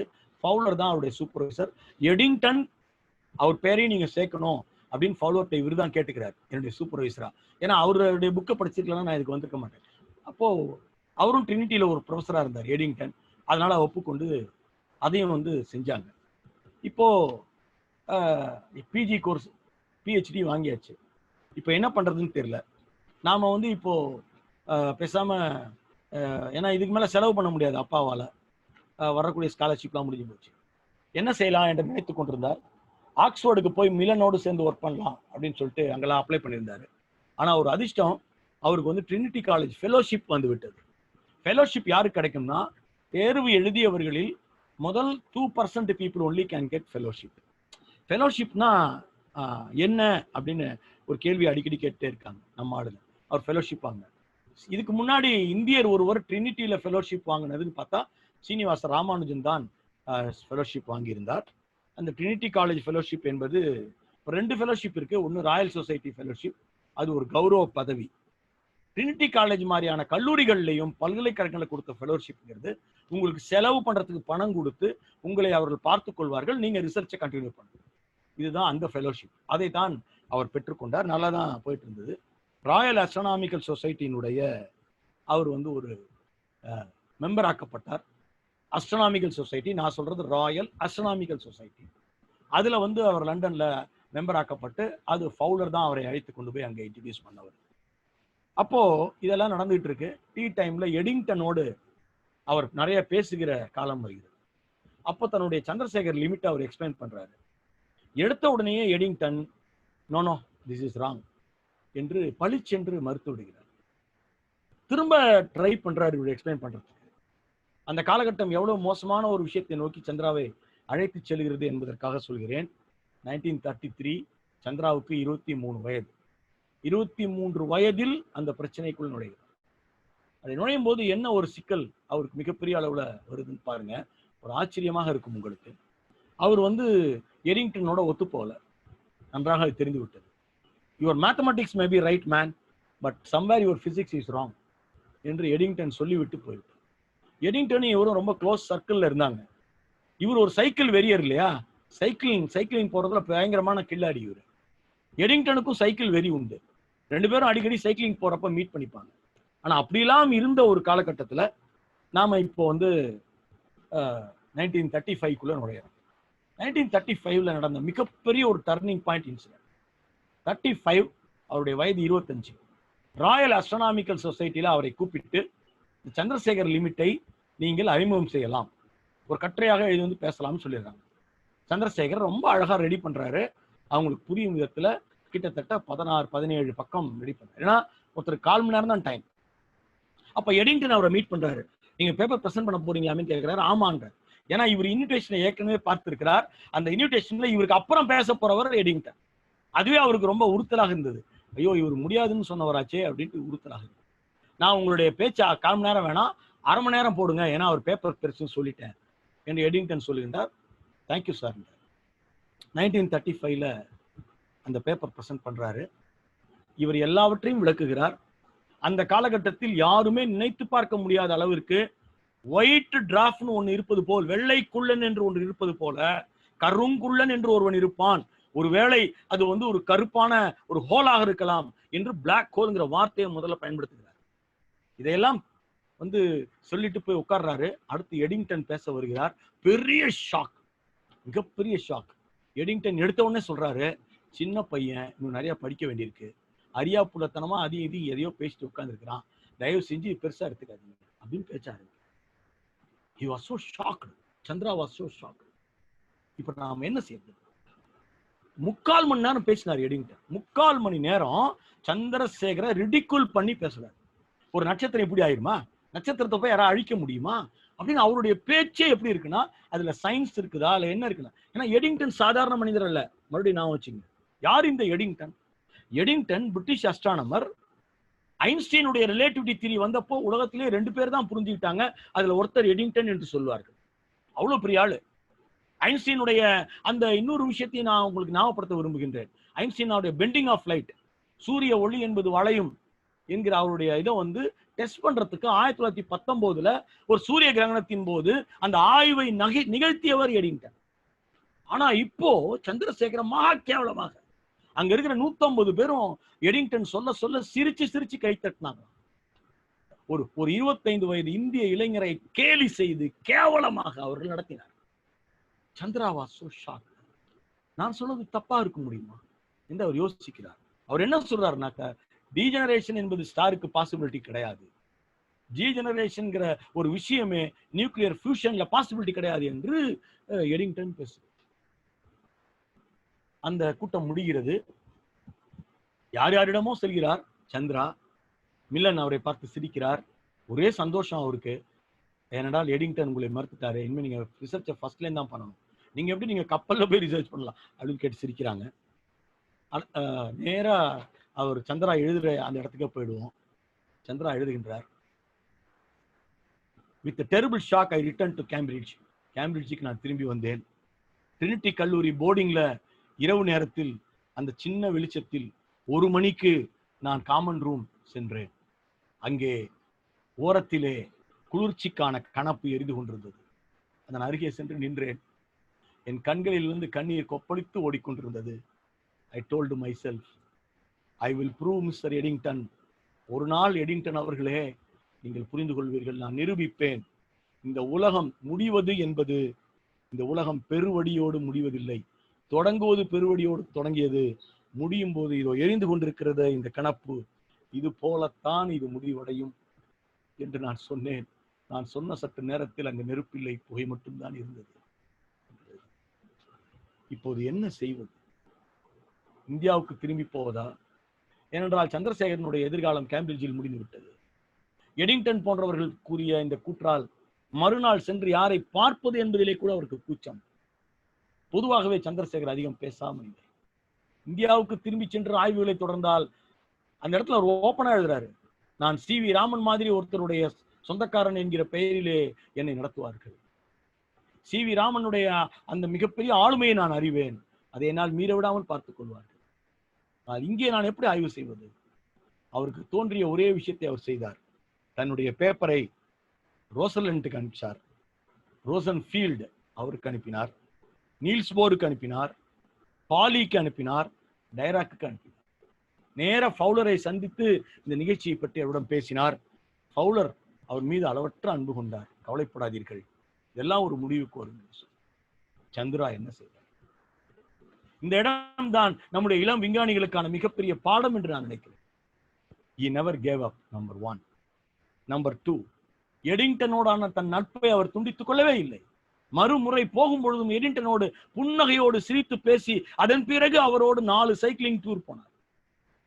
நம்பர் 3, எந்த ஒரு ஆட்கள் மீதும் அவருக்கு ரைவலரி இல்லை. தன்னை பார்த்து சிரித்தவர்களை எல்லாம் பார்த்து கொண்டிருந்தார். அவரை பார்த்து அந்த கூட்டத்திலே சிரித்தவர்கள் எல்லாம் அவர் பார்த்து பார்த்து புன்னகைத்து அவரோடு போய் பேசினார். நக்கலோடு தான் அவரோடு பேசினார்கள். வழக்கம் போல் ரிசர்ச்சில் ஈடுபட்டார். 2 விஷயங்கள் நடந்தன. ஒன்று, அவர் கேம்பிரிட்ஜை விட்டு வெளியேறினார். 1935 the director of Harvard observatory அந்த ஹார்லோ சாப்லே அவரை வந்து ஒரு கெஸ்ட் லெக்சராக இருக்குமாறு அவரை அழைத்திருந்தார். அவர் ஒரு டச்சு பிசிஸ்ட். மார்ஸ் அட்மாஸ்பியர்ல இன்னைக்கும் எக்ஸ்பர்ட் என்று அவருடைய புத்தகங்களை படிக்கிறார்கள். அங்க கியூப்பர் பெல்ட் என்று கேள்விப்பட்டிருப்பீர்கள். அந்த ஜெரால்டு கியூப்பர் அவரும் வந்து சந்திரசேகரை அழைத்து நீங்கள் வந்து விடுங்கள் என்று சொன்னார்.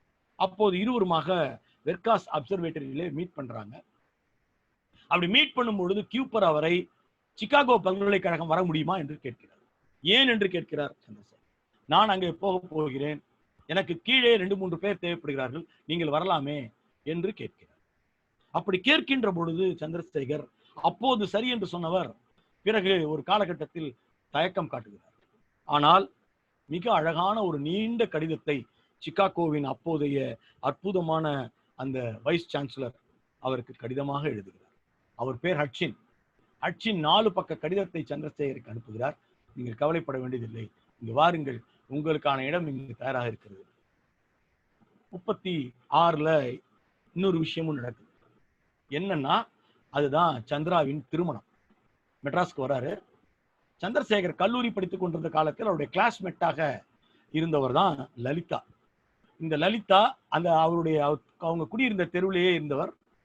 லலிதாவும் அவருமா பிசிக்ஸ் படிச்சாங்க பிரசிடென்சி காலேஜில். தன்னுடைய எல்லா பேப்பரையும் அவர் லலிதாவுக்கு அனுப்புவார். எடிங்டன் பிரச்சனை குறித்து லலிதாவுக்கு அவர் ஓப்பனா லெட்டர் எழுதினார். எடிங்டன் விஷயத்தில் அவர் வந்து ரொம்ப மௌனமாக அமைதியாக தான் வேலை பார்த்து அதை சாதித்துக் கொள்ளலாம் என்று நினைத்ததற்கு லலிதாவோட இன்ஃப்ளூயன்ஸும் ஒரு முக்கிய காரணம். 1936 அவருடைய திருமணம் செப்டம்பர் 11 நடக்கிறது. அழகாக படித்தவர் அவர். ஒரு ஸ்கூல் ஆசிரியராக இருந்து ஹெட்மிஸ்ட்ரஸாக சின்ன வயசுலேயே பதவி உயர்வு பெற்றவர். அந்த ஹெட்மிஸ்ட்ரஸை திருமணம் செய்து கொண்டு 2 பேருமா சிகாகோ போயிட்டாங்க. சிகாகோவில் போய் சேர்ந்தவுடன் சந்திரசேகர் செய்த முதல் வேலை இந்த சந்திரசேகர் லிமிட் பத்தின ஒரு புத்தகம் எழுதியது. அந்த புத்தகத்தை அவர் எழுதி முடிக்கிறார். அந்த புத்தகத்தை ஐன்ஸ்டீன் 2-3 இடங்களில் அறிமுகம் செய்தார். ஐன்ஸ்டீன் அதை அறிமுகம் செய்ய டைராக் அதை பத்தி பேச நீல்ஸ் போர் அதை பற்றி விவரிக்க எடிங்டன் என்கிற ஒரு மனிதர் கொஞ்சம் கொஞ்சமாக காணாமல் போனார். இப்படித்தான் சந்திரசேகர் ஜெயித்தார். யூனிவர்சிட்டி ஆஃப் சிகாகோ அதை வெளியிட்டது. The world silently accepted Chandrasekhar without talking much about Eddington. எடிங்டனுக்கு நாம் பிறகு வருவோம். இந்த இடத்தில் தான் நாம் ஒன்றை புரிந்து கொள்ள வேண்டும்.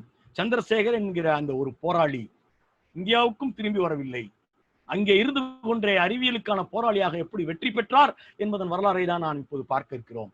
சிகாகோவில் டிபார்ட்மெண்ட் ஆஃப் ஆஸ்ட்ரோபிசிக்ஸ்ல அசிஸ்டன்ட் ப்ரொஃபஸரா 1936 ஜாயின் பண்றாரு. 26 வயசு. அசோசியேட் ப்ரொஃபஸரா 1941 ஆகிறாரு. 31 வயசு. முழு நேர ப்ரொஃபஸரா 1943, 33 வயது. Greatest achievement for anyone in Chicago. உலக அளவிலேயே 33 வயசுல ப்ரொஃபஸராகவே ஆனவர்கள் யார் இருக்கிறார்கள் என்று நாம் திரும்பி பார்க்க வேண்டியிருக்கிறது. 1946 திடீரென்று ஹென்றி நோரிஸ் ரசல் இறந்து போகிறார். அப்ப அவருடைய இடத்துக்கு வாங்க அப்படின்னு இவரை கூப்பிடுறாங்க. பிரின்ஸ்டன் பல்கலைக்கழகம். அப்ப ஐன்ஸ்டீன் அங்க ஒர்க் பண்ணிட்டு இருக்காரு. ஏராளமான சம்பளம் கொடுத்து கூப்பிடுறாங்க.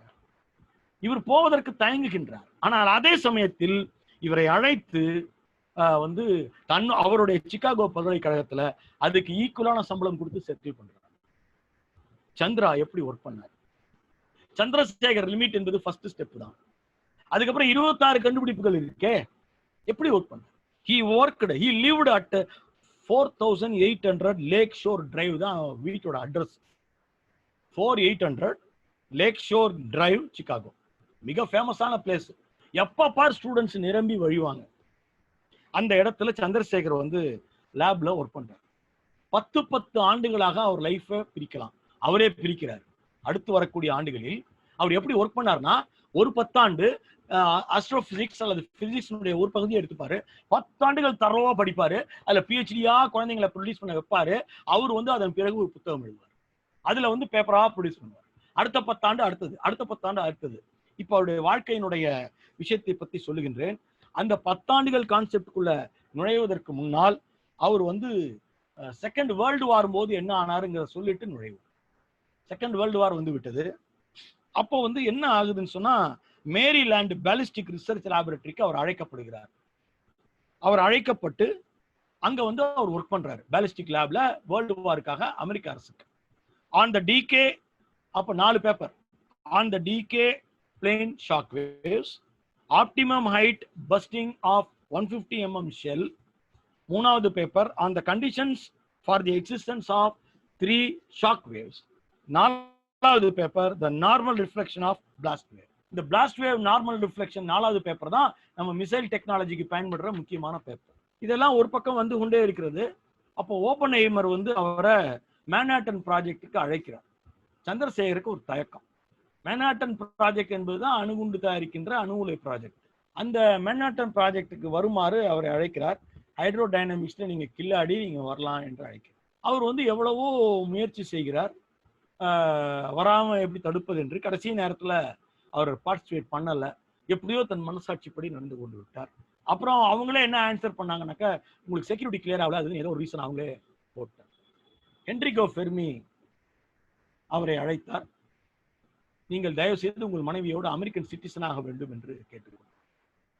1953 ஆஃப்டர் டிஸ்கஷன்ஸ் வித் இந்தியா, அவரும் அவருடைய மனைவி லலிதாவும் அமெரிக்காவினுடைய சிட்டிசன்ஸாக மாறுகிறார். சந்திரா எப்படி ஒர்க் பண்ணாரு அப்படிங்கிறது தான் இப்போ நாம் நுழைய வேண்டிய இடம். அவர் வந்து துறையாக மாறினேன் என்று சொன்னேன்.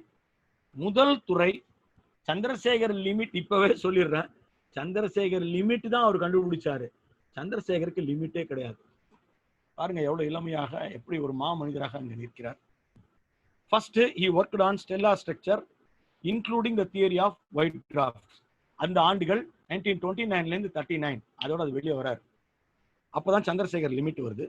Stellar dynamics including the Brownian motions 1938 இருந்து 43 வரைக்கும் அவர் ஒர்க் பண்ண துறை.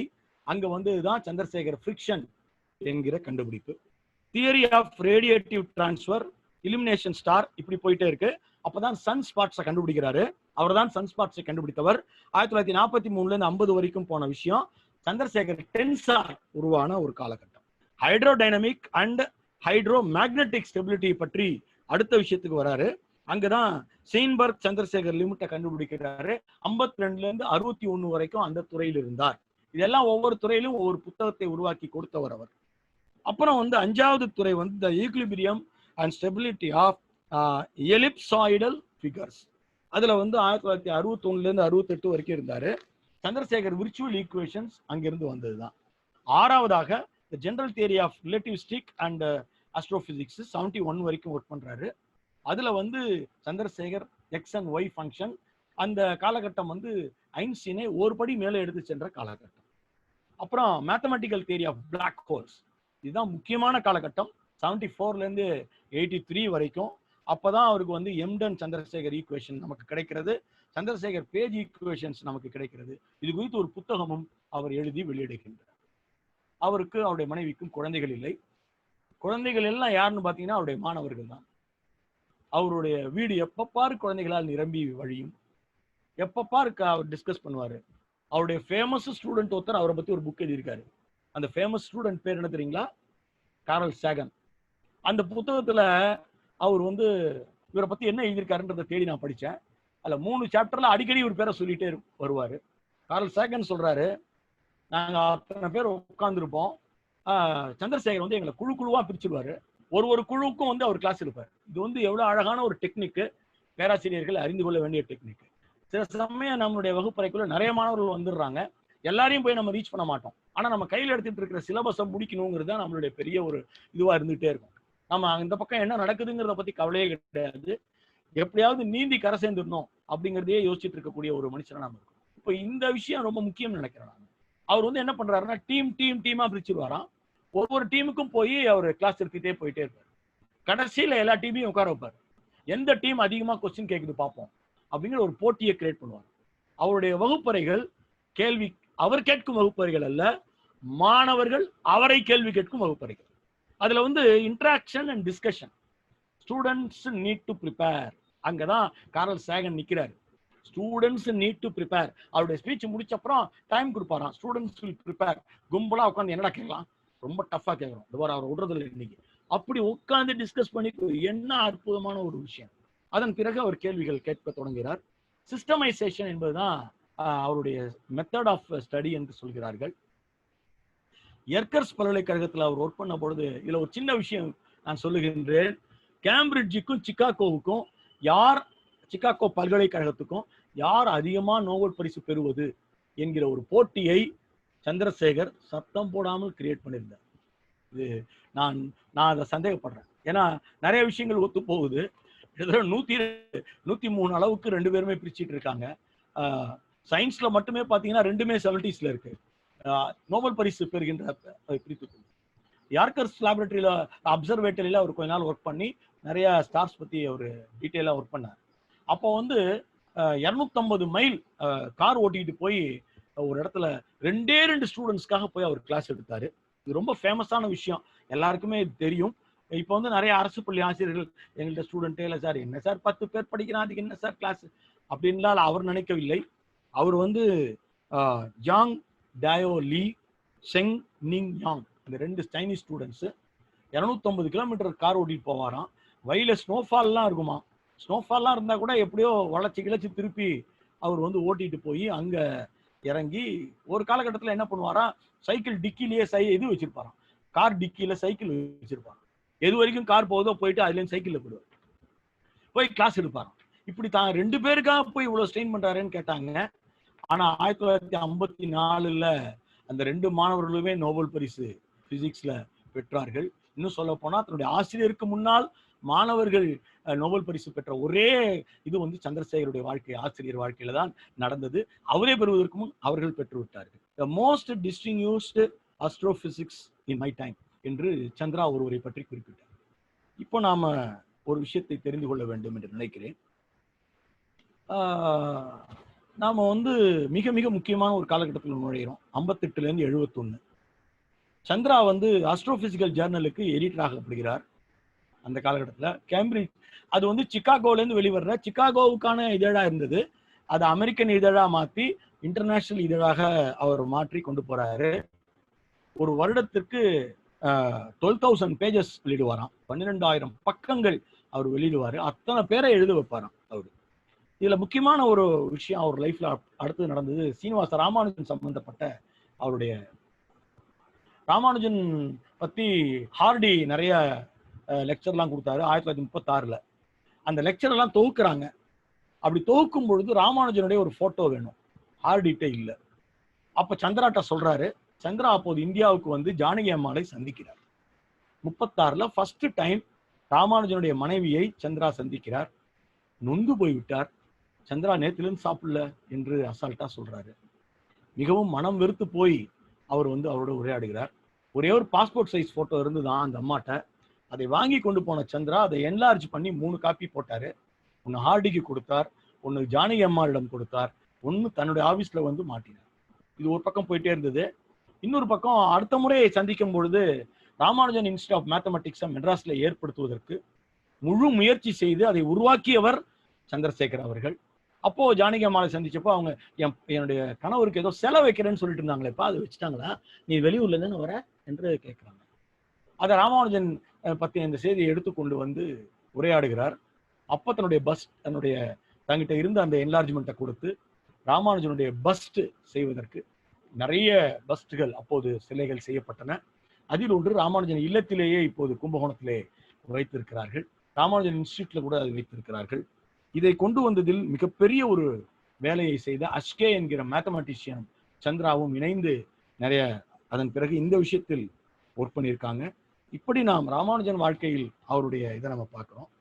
1968 அவர் இந்தியாவுக்கு அழைக்கப்பட்டார். இதுதான் அவரும் அவருடைய துணைவியாரும் இருக்கிற அந்த புகைப்படம்.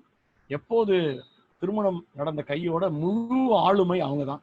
இவரை பொறுத்த வரைக்கும் சயின்ஸ்ல இவர் இவ்வளவு ஒர்க் பண்றாரு அப்படின்னா அதனுடைய எனர்ஜி முழுக்க முழுக்க லலிதா அம்மையாரை சேரும். அது குறித்து நான் பிறகு சொல்லுகின்றேன். இப்போ வந்து 1968 இந்தியாவுக்கு அவர் அழைக்கப்படுகிறார். இந்திரா காந்தி அம்மையார் பிரதம மந்திரியாக இருக்கும் பொழுது ஜவஹர்லால் நேரு மெமோரியல் லெக்சர் கொடுப்பதற்கு இந்தியா வருகிறார். அதே ஆண்டு அவருக்கு பத்மபூஷன் விருது வழங்கப்பட்டது. அப்போ இந்திரா காந்தி அம்மையார் வரவேற்புரை, நடுவுல இவருடைய உரை, நன்றி உரை வந்து ஜனாதிபதி ஜாகிர் ஹுசைன். இவ்வளவு அழகான ஒரு கட்டமைப்பு. அப்ப எவ்வளவு முக்கியத்துவம் அவர்கள் ஒரு அறிவியல் உரைக்கு கொடுத்திருக்கிறார்கள் என்பதற்காக இதை சொல்லுகின்றேன். இந்திரா காந்தியினுடைய ஸ்பீச்சில் வருது, நம் சொந்த மண்ணில் ஆய்வு செய்ய முடியவில்லையே என எத்தனை முறை வருந்தி இருப்பீர்கள். இனிமேலாவது அந்த குறையை நாங்கள் எங்கள் குழந்தைகளுக்கு, எங்கள் மாணவர்களுக்கு, எங்கள் இளைஞர்களுக்கு தரக்கூடாது என்று இந்திரா காந்தி பேசினார். அந்த astronomy in science and in human culture என்பதுதான் அப்போது சந்திராவுக்கு தரப்பட்ட தலைப்பு. மிக அழகாக ஒரு சின்ன புத்தகமாக கூட அதை போட முடியும். நல்ல ஸ்பீச்சு, அதுவும் வந்து இப்போ நெட்ல இருக்கு. நான் ஃபுல் ஸ்பீச்சையும் படித்தேன். ரொம்ப அழகாக பேசியிருக்கிறார். அவர் வந்து அரேபியன் அஸ்ட்ரானமிலேருந்து ஆரம்பிச்சு அப்படியே வராரு. எல்லா ஊர்லேயும் இது அரேபியன் அஸ்ட்ரானமி, இது கிரீக் அஸ்ட்ரானமி, இது ரோமன் அஸ்ட்ரானமிலாம் சொல்றாங்க. இந்தியாவுக்கு வரும்போது மட்டும் அதை இந்து அஸ்ட்ரானமி என்று நாம் ஏன் சொல்ல வேண்டும், அதை இந்தியன் அஸ்ட்ரானமி என்று சொல்லலாமா என்பது குறித்து அவருடைய அந்த அந்த கலங்கலான அந்த இடம் மிக முக்கியம் என்று நான் கருதுகின்றேன். இப்போ வந்து 1982 எடிங்டன் சென்டினரி வந்தது. எடிங்டன் இவருக்கு எப்படிப்பட்டவர்னு தெரியும். 1944 எடிங்டன் இறந்து போய்விட்டார். எடிங்டன் சென்டினரி வந்தப்போ கேம்பிரிட்ஜில் ஒரு வேலை செய்தார்கள். கேம்பிரிட்ஜில் Eddington centenary, Eddington memorial lecture கொடுப்பதற்கு சந்திரசேகரை அழைத்தார்கள். அப்படின்னா இவர் எவ்வளவு ஜெயித்திருக்கிறார். எடிங்டனுடைய அந்த கமெண்ட்லேயே அங்கே வாழவில்லை. அதை தாண்டி அதன் பிறகு எத்தனையோ கண்டுபிடிப்புகளுக்கு மேலே வந்து விட்டார். அவர் தவிர்க்க முடியாத மாபெரும் விஞ்ஞானி என்கிற இடத்தை அடைந்து காட்டினார். எந்த விதமான ஒரு தயக்கமும் இல்லாமல் அவரை அழைக்க வேண்டிய கட்டாயத்தை அவர் ஏற்படுத்தினார்.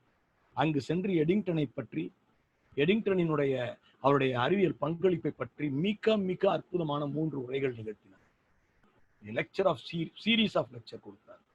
இதுதான் வரலாறு என்பது. எடிங்டனை மறந்து விட்டார்கள்.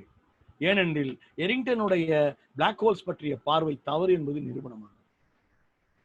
சந்திரசேகர் லிமிட் உட்பட சந்திரசேகர் எவ்வளவு சரியாக சொல்லியிருக்கிறார் என்பதை இப்போது நம்முடைய இந்த பிளாக் ஹோல் புகைப்படம் முதற்கொண்டு சொல்கிறது. அக்டோபர் 19, 1983 அவருடைய பர்த்டே. அவருக்கு 73வது பர்த்டே. அன்னைக்கு காலையில எழுந்த உடனே ஒரு போன் வருது. அவருக்கு நோபல் பரிசு அறிவித்திருந்தார்கள். நோபல் பரிசு அறிவிப்பு என்பதை சந்திரா ஒரே வரியில் சொன்னார், நைஸ் பர்த்டே கிஃப்ட் என்று சொன்னார். ஒரு வார்த்தை தான் சொன்னார். நோபல் பரிசு பெறுகின்ற அந்த படத்தை நாம் பார்த்தோம். சந்திரா சென்று நோபல் பரிசு பெறுகின்ற அந்த புகைப்படத்தையும் பார்த்திருக்கிறோம். சந்திரா ஒரு வெரி வாஸ்ட் ரீடர். மிக எப்படி ஒரு வாஸ்ட் ரீடர் அப்படின்னா, நிறைய பேரோட தொடர்பில் இருந்த ரீடர். ரஷ்யன் லிட்ரேச்சர் மேல உயிரை வைத்திருந்தார். தாதாவஸ்கியிலிருந்து ஆண்டன் செக்கோவ், மிக்கேல் ஷோலகோவ் என்று பலரிடம் அவர் தொடர்பில் இருந்தார். குறிப்பாக மிக்கேல் சோலகோவ் நோபல் பரிசை மறுத்த பொழுது சோலகோவுக்கு அவர் கடிதம் எழுதினார். இப்படி நீங்கள் செய்யலாமா என்று கடிதம் எழுதினார். அவருக்கு மிகப்பெரிய, கடைசி வரையில் சோலகோவினுடைய எல்லா எழுத்துக்களையும் வாசித்த மாமன், நிறைய படித்தவர் என்றுதான் நான் சொல்ல வேண்டும். இப்போது நான் அடுத்த விஷயத்தை சொல்வதற்கு முன் என்னுடைய எக்ஸ்பீரியன்ஸை சொல்லிவிடுகிறேன். அப்போ வந்து 1985 நாங்கள்லாம் ஃபைனல் இயர் படிச்சுட்டு இருந்தோம், ஜமால் முகமது கல்லூரி திருச்சி. அப்போ நாங்கள் கேள்விப்படுகிறோம் சந்திரசேகர் சென்னை வந்திருக்கிறார் என்று. அது மட்டுமல்ல, லலிதா மேடம் வீட்டில் ஏதோ ஃபங்க்ஷன், சம்திங் இஸ் தேர். அவர் வந்தாலே பிரசிடென்சி காலேஜுக்கு காலையில் 7 மணிக்கு வாக்கிங் வருவார் என்று கேள்விப்பட்டோம். அப்போ நாங்கள் ஹாஸ்டலில் இருந்தோம், கஜாமியன் ஹாஸ்டல். நாங்கள் ஒரு 4 பேர் வந்து சாயந்தரம் ஒரு 7 மணிக்கு ஹாஸ்டலை விட்டு வெளியே வந்துட்டோம். நாங்கள் ஒரு 9-9:15 மணிக்கு ராக்ஃபோர்ட் ட்ரெயினை பிடிச்சிட்டோம். அடுத்த நாள் காலையில் சென்னையில் வந்து இறங்கிட்டோம் 5:30 மணிக்கு. கடகடன்னு ஒரே ஒரு டீ மட்டும் சாப்பிட்டுட்டு எப்படியோ பிரசிடென்சி காலேஜ் கிரவுண்ட்ஸ்குள்ளே போய் நுழைஞ்சு அப்படின்னு வெயிட் பண்ணுறோம். மணி 6:30. வெயிட் பண்ணுறோம், ஒன்றும் நடக்கல. கொஞ்ச நேரம் கழிச்சு ஒரு கார் வந்தது. அந்த கார் வந்தபொழுது 4-5 பேர் இறங்கினாங்க. அதில் ஒருவர் சந்திரசேகர் புன்னகைத்து கொண்டே நடந்து வந்தார். பெரிய கூட்டம் சேர்ந்து விட்டது, எல்லாரும் மாணவர்கள். நானும் அந்த கூட்டத்திலே முண்டி அடித்துக்கொண்டு அவரை பார்ப்பதற்கு முயற்சி செய்கிறேன். என்கிட்ட ஒரு பழக்கம் என்னன்னா, எங்கே போனாலும் கையில் ஒரு புக்கு வச்சிருப்பேன். அது எப்படி அது பழக்கம் வந்ததுன்னு தெரியல. சாதாரணமாகவே ஒரு டீ கடைக்கு போகிறது, எங்கே போனாலும் கையில் ஒரு புக்கோட இல்லாமல் நான் போக மாட்டேன். அந்த காலையிலேயும் என் கையில் ஒரு புக் இருக்கு. அது ஒரு மிக மிக தலை சிறந்த ஒரு ஐன்ஸ்டீன் பத்தின ஒரு ரஷ்யன் புக் அது வச்சிருந்தா. எல்லாரும் கும்பலா நிக்கிறோம், ஒரே கூட்டம். அவருக்கு வந்து ஒருத்தர் பார்க்கர் பேனா பிரசன்ட் பண்ணாரு அந்த கூட்டத்துல. அதை பார்த்தோன்னே ரொம்ப அழகா இருந்தது அந்த பேனா. அப்படியே பிடிச்சாரு. எதுலையாவது எழுத வேண்டும் என்று அவர் நினைத்திருக்க வேண்டும். அப்ப இப்படின்னு திரும்பி பாக்குறாரு, யார்ட்டையும் ஒண்ணும் இல்லை, என் கையில மட்டும் தான் புக் இருந்தது. கொஞ்ச நேரத்துல புக் இவராவே அப்படின்னு கை நீட்டுறாரு. நான் போவதற்கு முயற்சி செய்யறேன், அதுக்குள்ள புக்கை வாங்கி பாஸ் ஆன் பண்றாங்க. அப்பயும் பக்கத்துல போக முடியல. அந்த பாஸ் ஆன் பண்றாங்க. அந்த புக்ல அவர் வந்து ஃபர்ஸ்ட் பேஜ்ல எஸ் சந்திரா அப்படின்னு மட்டும் எழுதுகிறார். அப்போ எழுதிட்டு எல்லாத்துக்கும் கொஞ்சம் 5 நிமிஷம் பேசிட்டு இருக்காரு. அழகாக தமிழ் பேசினார். என்ன எல்லாரும் எப்படி இருக்கீங்க அப்படின்னு ரொம்ப அழகா தமிழ் பேசினார். ஒன்னும் நோபல் அதனால கொம்பெல்லாம் முளைக்கலையே அப்படின்னாரு. மிகப்பெரிய ஒரு ஹியூமர் மேன் என்பது அப்போதான் தெரிந்தது. எல்லாரும் கோல் கோல் என்று சிரித்துக் கொண்டே இருந்தார்கள். அப்படி ஒரு மனிதரை பார்க்கும் சந்தர்ப்பம் கிடைத்தது.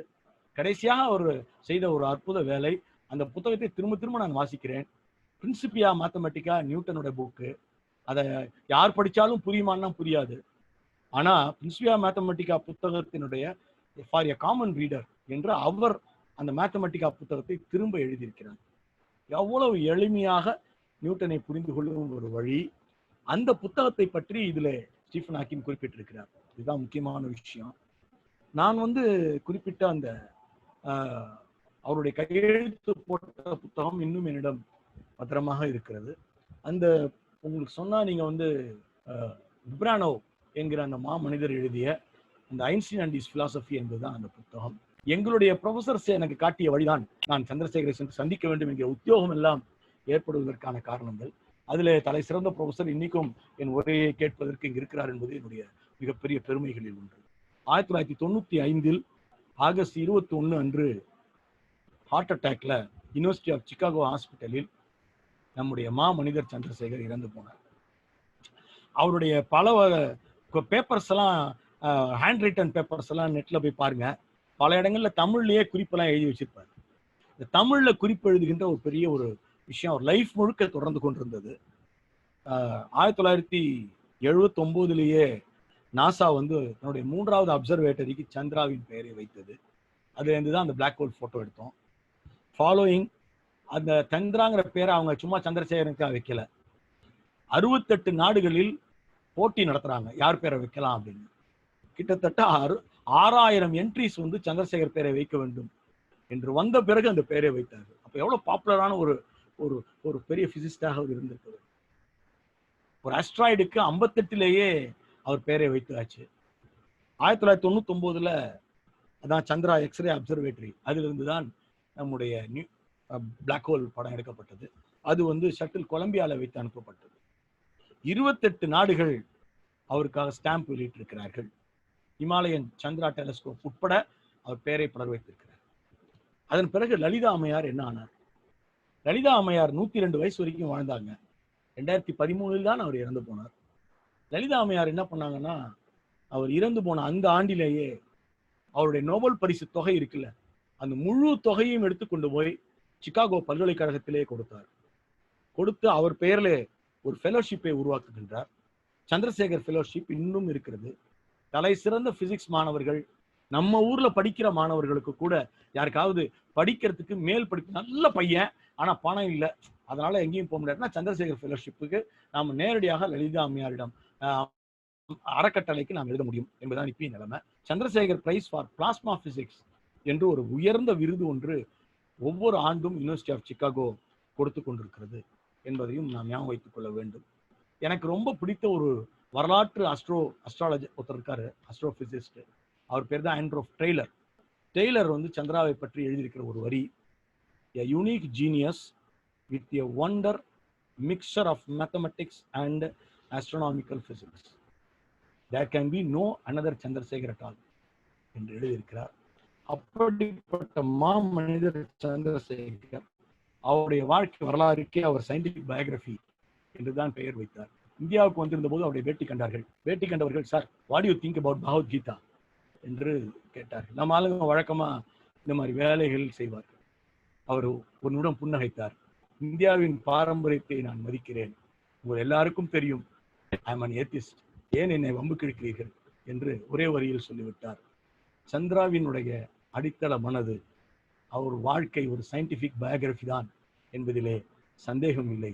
மிக பிரம்மாண்டமான அளவில், உலக அளவில் ஒரு பெரிய விஞ்ஞானி அவரை எப்படியோ வீழ்த்திய பொழுதும் நான் வீழ்வேன் என்று நினைத்தாயோ என்கின்ற தான் படித்த பாரதியின் வழியில் முன்னேறி நமக்கெல்லாம் வழிகாட்டியாக ஒரு மாமனிதராக வாழ்ந்த சுப்பிரமணியம் சந்திரசேகரை பற்றி நினைப்பதற்கு இன்றைக்கு வாய்ப்பு கொடுத்த அறிவியல் பலகைக்கு என் நெஞ்சார்ந்த நன்றியை கூறி உங்களுக்கெல்லாம் என்னுடைய வாழ்த்துக்களை கூறி விடைபெறுகிறேன். நன்றி, வணக்கம்.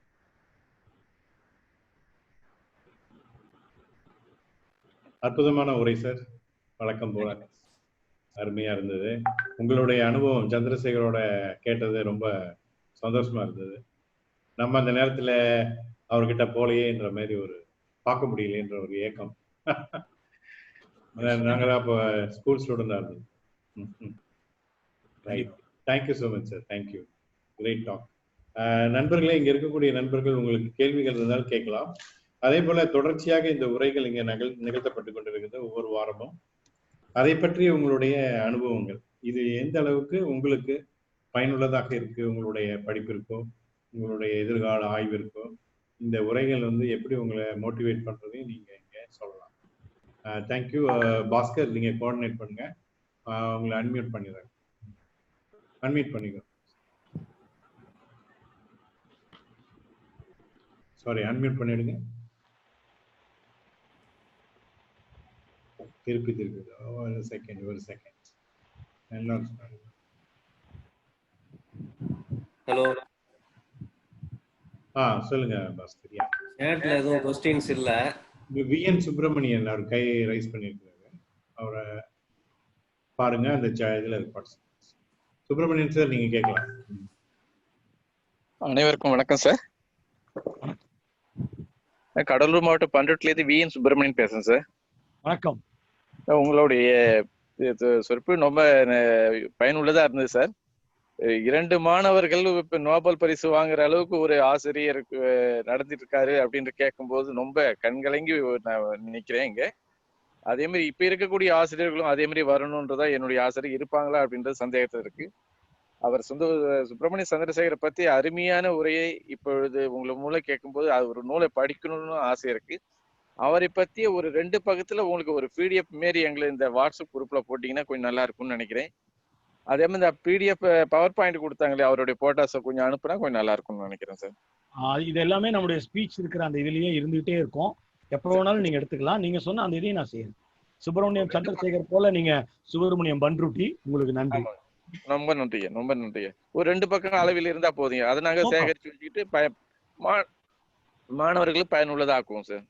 கண்டிப்பா மாணவர்கள் கொண்டு போவோம். மிக்க நன்றி ஐயா, அருமையாக இருந்தது ஐயா. வாழ்க வளமுடன். நன்றி ஐயா.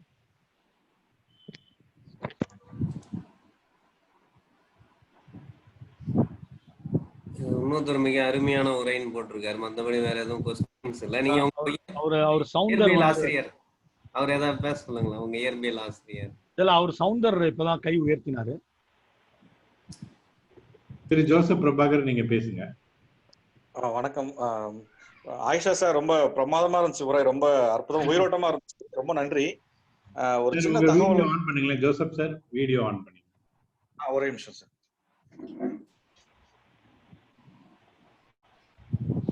வணக்கம்.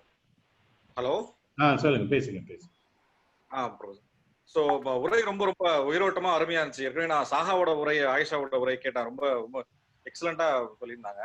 இது ஒரு சின்ன ஒரு விஷயம் வந்து என்னன்னா ஆட் பண்ணிக்கிறேன் நினைச்சேன். என்னன்னா, இப்போ சந்திரசேகரோட அங்க சிகாகோ பல்கலைக்கழகத்துல வேலை செய்ய அவரு அங்க இருக்கும்போது அவர்கிட்ட வந்து MSc கோர்ஸ் படிச்ச ஒரு விஞ்ஞானி வந்து இப்போவும் இங்க நம்ம இன்ஸ்டிடியூட் ஆஃப் மேத்தமெட்டிக்கல் சயின்ஸ்ல அவர் உயிரோட இருக்கிறாரு. அவர் பேர் உங்களுக்கு தெரிஞ்சிருக்கும், அவருக்கு ஆயிஷாவுக்கு தெரிஞ்சிருக்கும். அவர் பேர் வந்து ஜி ராஜசேகரன் சொல்லிட்டு, இன்னமும் அவர் வந்து எப்பெல்லாம் சந்திக்கும் போதெல்லாம் அப்பெல்லாம் வந்து அவர் வந்து சந்திரசேகரை வந்து ரொம்ப, ஏன்னா அவருடைய ஃபேமிலி ஃப்ரெண்டா இருந்தவர். இப்போ ஆல்மோஸ்ட் 84, 85 நினைக்கிறேன். ஸோ அவரு முக்கியமா எனக்கு தெரிஞ்ச சந்திரசேகரோட இருந்த ரொம்ப நெருங்கிய நண்பரா இருந்த அவரோட படிச்ச ஒரு மாணவர்.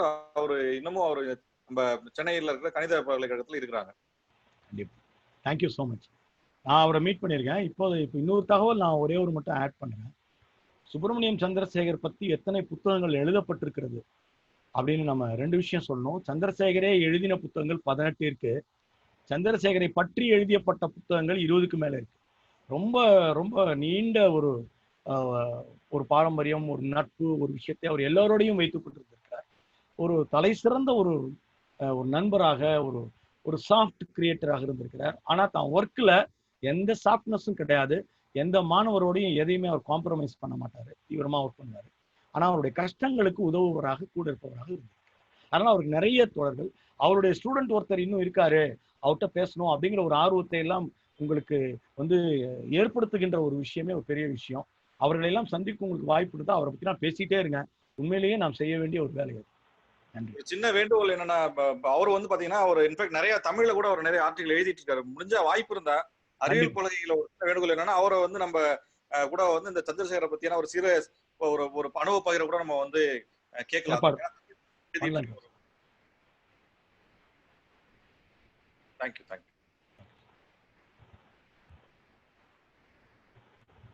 மாணவர்களே, உங்களுக்கு ஏதாவது சொன்ன நிறைய பேர் இருக்கீங்க. யோசனா, சரவணன், வேலுசாமி ஆசிரியர், நீங்க சொல்லலாம் எப்படி உங்களுக்கு இது பயனுள்ளதா இருக்கு.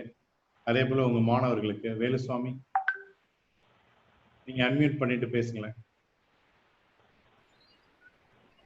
வணக்கம்.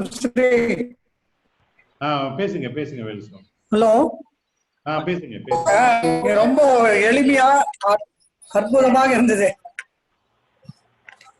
ஹலோ. ரொம்ப அற்புதமாக இருந்தது அவருடைய ஸ்பீச். மாணவர்கள் குழு இருக்கு, அந்த குழுவுல போட்டு விட்டு ஒவ்வொரு முறையும் அதை கேட்க சொல்றோம். Very good. நிச்சயமா இந்த உரையெல்லாம் கேட்டு அட்லீஸ்ட் ஒரு 2 பேர் நோபல் பரிசு வாங்கினா ரொம்ப நல்லா இருக்கும். அதுதான் நம்மளுடைய விருப்பம். திரு ஆயிசா நடராஜன் அவருடைய விருப்பம் அதுதான் இருக்கும். கண்டிப்பா. வேறு யாராவது? ப்ரொஃபசர் சிங்காரவேலன் அன்மியூட் பண்ணிக்கோங்க. தேங்க்யூ வேலு. சார் வணக்கம் சார். வணக்கம் சிங்காரவேலன், எப்படி இருக்கீங்க? வணக்கம், நல்லா இருக்கேன் சார். எனக்கு யூபி சார் எனக்கு டீச்சர் சார். அப்படியா? உமர் பாஷா, சூப்பர். ஆமா சார். 1993 நானும் ஜவஹர்லால் தெரியும். அட்டகாசம், எவ்வளவு அருமையா இருக்கு. ஆமா சார், நாம சாட் பண்ணிருந்தேன். இன்னைக்கு யூபி சார் வந்திருக்கிறது நமக்கு எவ்வளவு பெரிய பெருமை. ஆமா சார், அதான் ஸ்கிரீன்லாம் பாத்துட்டு இருக்கேன் சார். ஆமா, ஸ்கிரீன் பாத்துட்டு சாருக்கு பிரைவேட்டா சாட் பண்ணேன் இப்போ. சூப்பர். ஆமா சார், அதான் நீங்க எப்போ வழக்கம் போல அன்லிமிட்டெட் இன்ஃபர்மேஷன்ஸ் கிட்டத்தட்ட அன்லாக்டு டவுன்ல சார் லாக்டவுன் பீரியட்ல மார்ச்ல இருந்து கிட்டத்தட்ட எவ்வளவு சீரிஸ் கொடுத்துட்டு இருக்கீங்க. அது அவ்வளவு நான் ஸ்டோர் பண்ணிட்டு இருக்கேன் நம்ம ஸ்டூடெண்ட்ஸுக்கு கொண்டு போறதுக்கு.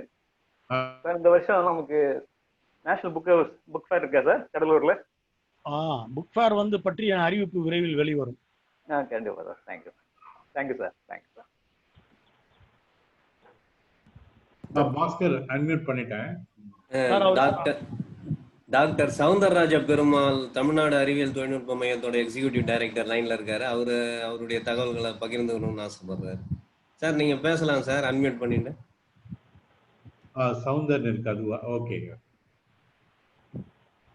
சவுந்தரராஜ பெருமாள் சார் கேக்குதா நான் பேசுறது? Yes sir. ரொம்ப அற்புதமான டாக் சார், ரொம்ப அருமையான உரை, ரொம்ப நன்றி. எங்களுடைய அறிவியல் படையில வந்து நீங்க பேசுனது, நீங்க வழக்கமா பேசுறீங்க, எல்லாமே நல்லா இருக்கு, மிகச்சிறப்பா இருந்துச்சு. இதுல முக்கியம் என்னன்னா, எங்களுக்கே தெரியாத நிறைய விஷயங்கள்ல சந்திரா பத்தின விஷயங்கள் நிறைய நீங்க எங்களுக்கு எடுத்து கொடுத்தீங்க. ரொம்ப அற்புதம். Thank you very much. அப்புறம் இன்னொன்னு என்னன்னா, அவர் வந்து யூனிவர்சிட்டி ஆஃப் சிகாகோல இருக்கிறப்ப அவர் வந்து ஒரு ஜர்னலை எடிட் பண்ணாரு இல்லைங்களா? அதுக்கு சொன்னீங்க, அஸ்ட்ரோபிசிக்கல் ஜர்னல் ஒரு ஜர்னலை எடிட் பண்ணாரு. ஆமா, அது வந்து ஒரு பேப்பர் பப்ளிஷ் பண்றதுங்கிறது தான் வந்து இப்ப இருக்கிற அஸ்ட்ரானமர்ஸ் உடைய கனவு. அந்த மாதிரி இருக்கும் இல்லையா? இப்ப ஒரு சின்ன ஒரு பெருமை என்னன்னா, அதுல ஒரு 4 பேப்பர் என்னால பப்ளிஷ் பண்ண முடிஞ்சது. ஆனா அப்ப இல்ல, அவருக்கு அப்புறம் வந்து ஆப்டின் ஒருத்தர் வந்தாரு, இதுல ஒரு 4 பேப்பர் என்னால வந்து பப்ளிஷ் பண்ண முடிஞ்சது. அது ஒரு விஷயம். அப்புறம் என்னன்னா, நீங்க சொன்ன மாதிரி என்னாலையும் வந்து அவரை சந்திக்க முடிஞ்சது ரொம்ப ஒரு சந்தோஷமான விஷயம். நம்ம சுப்பிரமணிய சந்திரசேகரன் 93-94 அந்த பீரியட்ல வந்து ஐஏஏ இந்தியன் இன்ஸ்டியூட் ஆஃப் அஸ்ட்ரோபிசிக்ஸ்ல அவருடைய உரையை முன்னாடி இருந்து கேட்க முடிஞ்சது. அவரோட ஒரு சின்ன ஒரு புகைப்படம் எடுத்துக்கொள்ள முடியுது. அது ரொம்ப பெருமையா இன்னும் நான் பத்திரமா பாதுகாத்து வச்சுட்டு வரோம். அதே மாதிரி இந்த அக்ஸாப், அதாவது அட்வான்ஸ்டு எக்ஸ்ரே அனலைசிஸ் ஃபெசிலிட்டி, அக்ஸாப் அப்படின்னு சொல்லி ஒரு ஃபெசிலிட்டி. அப்பெல்லாம் நாங்கள் வந்து என்ன பண்ணிட்டு இருந்தோம்னா, எக்ஸோசாட் இந்த மாதிரியான சில எக்ஸ்ரே டேட்டாவை வச்சு கொஞ்சம் அனலைஸ் பண்ணிட்டு அது மாதிரி செஞ்சுட்டு இருக்கோம். அப்போ வந்து அக்ஸாப்னு ஒன்று வந்துச்சு. அக்ஸாப்ல எப்படின்னு சொன்னா, நம்ம நார்மல் ஸ்பெக்ட்ரோஸ்கோபி அந்த விசிபிள் லைட்ல எப்படி ஸ்பெக்ட்ரம் எடுக்கிறோமோ அது மாதிரி பியூட்டிஃபுல் ஸ்பெக்ட்ரம் எக்ஸ்ரேல வரும். எக்ஸ்ரேல ஸ்பெக்ட்ரோகிராஃப் பில்டு பண்றதுங்கிறது ஒரு பெரிய ரொம்ப சேலஞ்சிங்கான விஷயம். அற்புதமான ஒரு ஃபெசிலிட்டி வருது. அதுக்கு பேர் அட்வான்ஸ்டு எக்ஸ்ரே அனாலிசிஸ் ஃபெசிலிட்டி அப்சாக்ட் எல்லாம் சொல்லிட்டு இருக்கிறப்ப அப்புறம் அதுல ஒரு எப்படியாவது நமக்கு கிடைக்காதா, ஒரு டேட்டாவில இருந்து கொஞ்சம் சின்ன பிட்டு கிடைக்காதா அப்படின்னு நாங்களாம் எதிர்பார்த்தோம். அப்புறம் எங்களுக்கு ஒரு சந்தோஷம் கொடுக்கக்கூடிய செய்தியா வந்தது, அந்த அக்ஸாப் வந்து சந்திரா அப்படின்னு பேர் மாத்தினாங்க. அந்த சந்திரா எக்ஸ்ரே அப்சர்வேட்டரின்னு சொல்லிட்டு அதுக்கு பேர் வச்சாங்க. அதுக்கு வந்து பிரியான் ராம்சே அப்படிங்கிறவர் வந்து ஒன் ஆஃப் தி பிரின்சிபல் இன்வெஸ்டிகேட்டரா இருந்தாரு, பிரியான் ராம்சே, சந்திரா எக்ஸ்ரே. அந்த பிரியான் ராம்சே, நாசால இருக்கிற பிரியான் ராம்சே தான் என்னுடைய தீசிஸை வந்து எவாலுவேட் பண்ணாரு. எவாலுவேட் பண்ணி ஒரு நல்ல கமெண்ட் கொடுத்தாரு. இதெல்லாமே வந்து எங்களுக்கு அவரோட சந்திராவோட ஒரு இணைப்பை, அவரோட எங்களுடைய வாழ்க்கையில் வந்து சந்திராங்கிறது வந்து ஒரு பெரிய ஒரு ஐகான் மாதிரி ஆயிடுச்சு. அவரை நினைச்சிட்டே இருப்போம். இப்ப இந்த 19ஆம் தேதி அவருடைய பிறந்தநாள் வருது. அதை வந்து நம்ம குடும்பத்துல ஒருத்தரோட பிறந்தநாள் மாதிரி மகிழ்ச்சியா கொண்டாடுவோம். இந்த சமயத்துல உங்களுடைய டாக் ரொம்ப அற்புதமா இருந்துச்சு. அவருடைய வாழ்க்கை வரலாறு பூரா நீங்க அருமை எடுத்துக்கிட்டீங்க. அறிவியல் பலகை சார்பாக உங்களுக்கு எங்களுடைய மனமார்ந்த நன்றிகள் சார். நன்றி நன்றி நன்றி. ஒரு ஆஸ்ட்ரோபிசிக்ஸ்ல இருந்து வந்து நீங்க பேசினது வந்து it is giving a lot of meaning to the talk. Thank you so much. Sir, எங்க ப்ரொஃபசர் பேச விரும்புறாருன்னு நினைக்கிறேன்.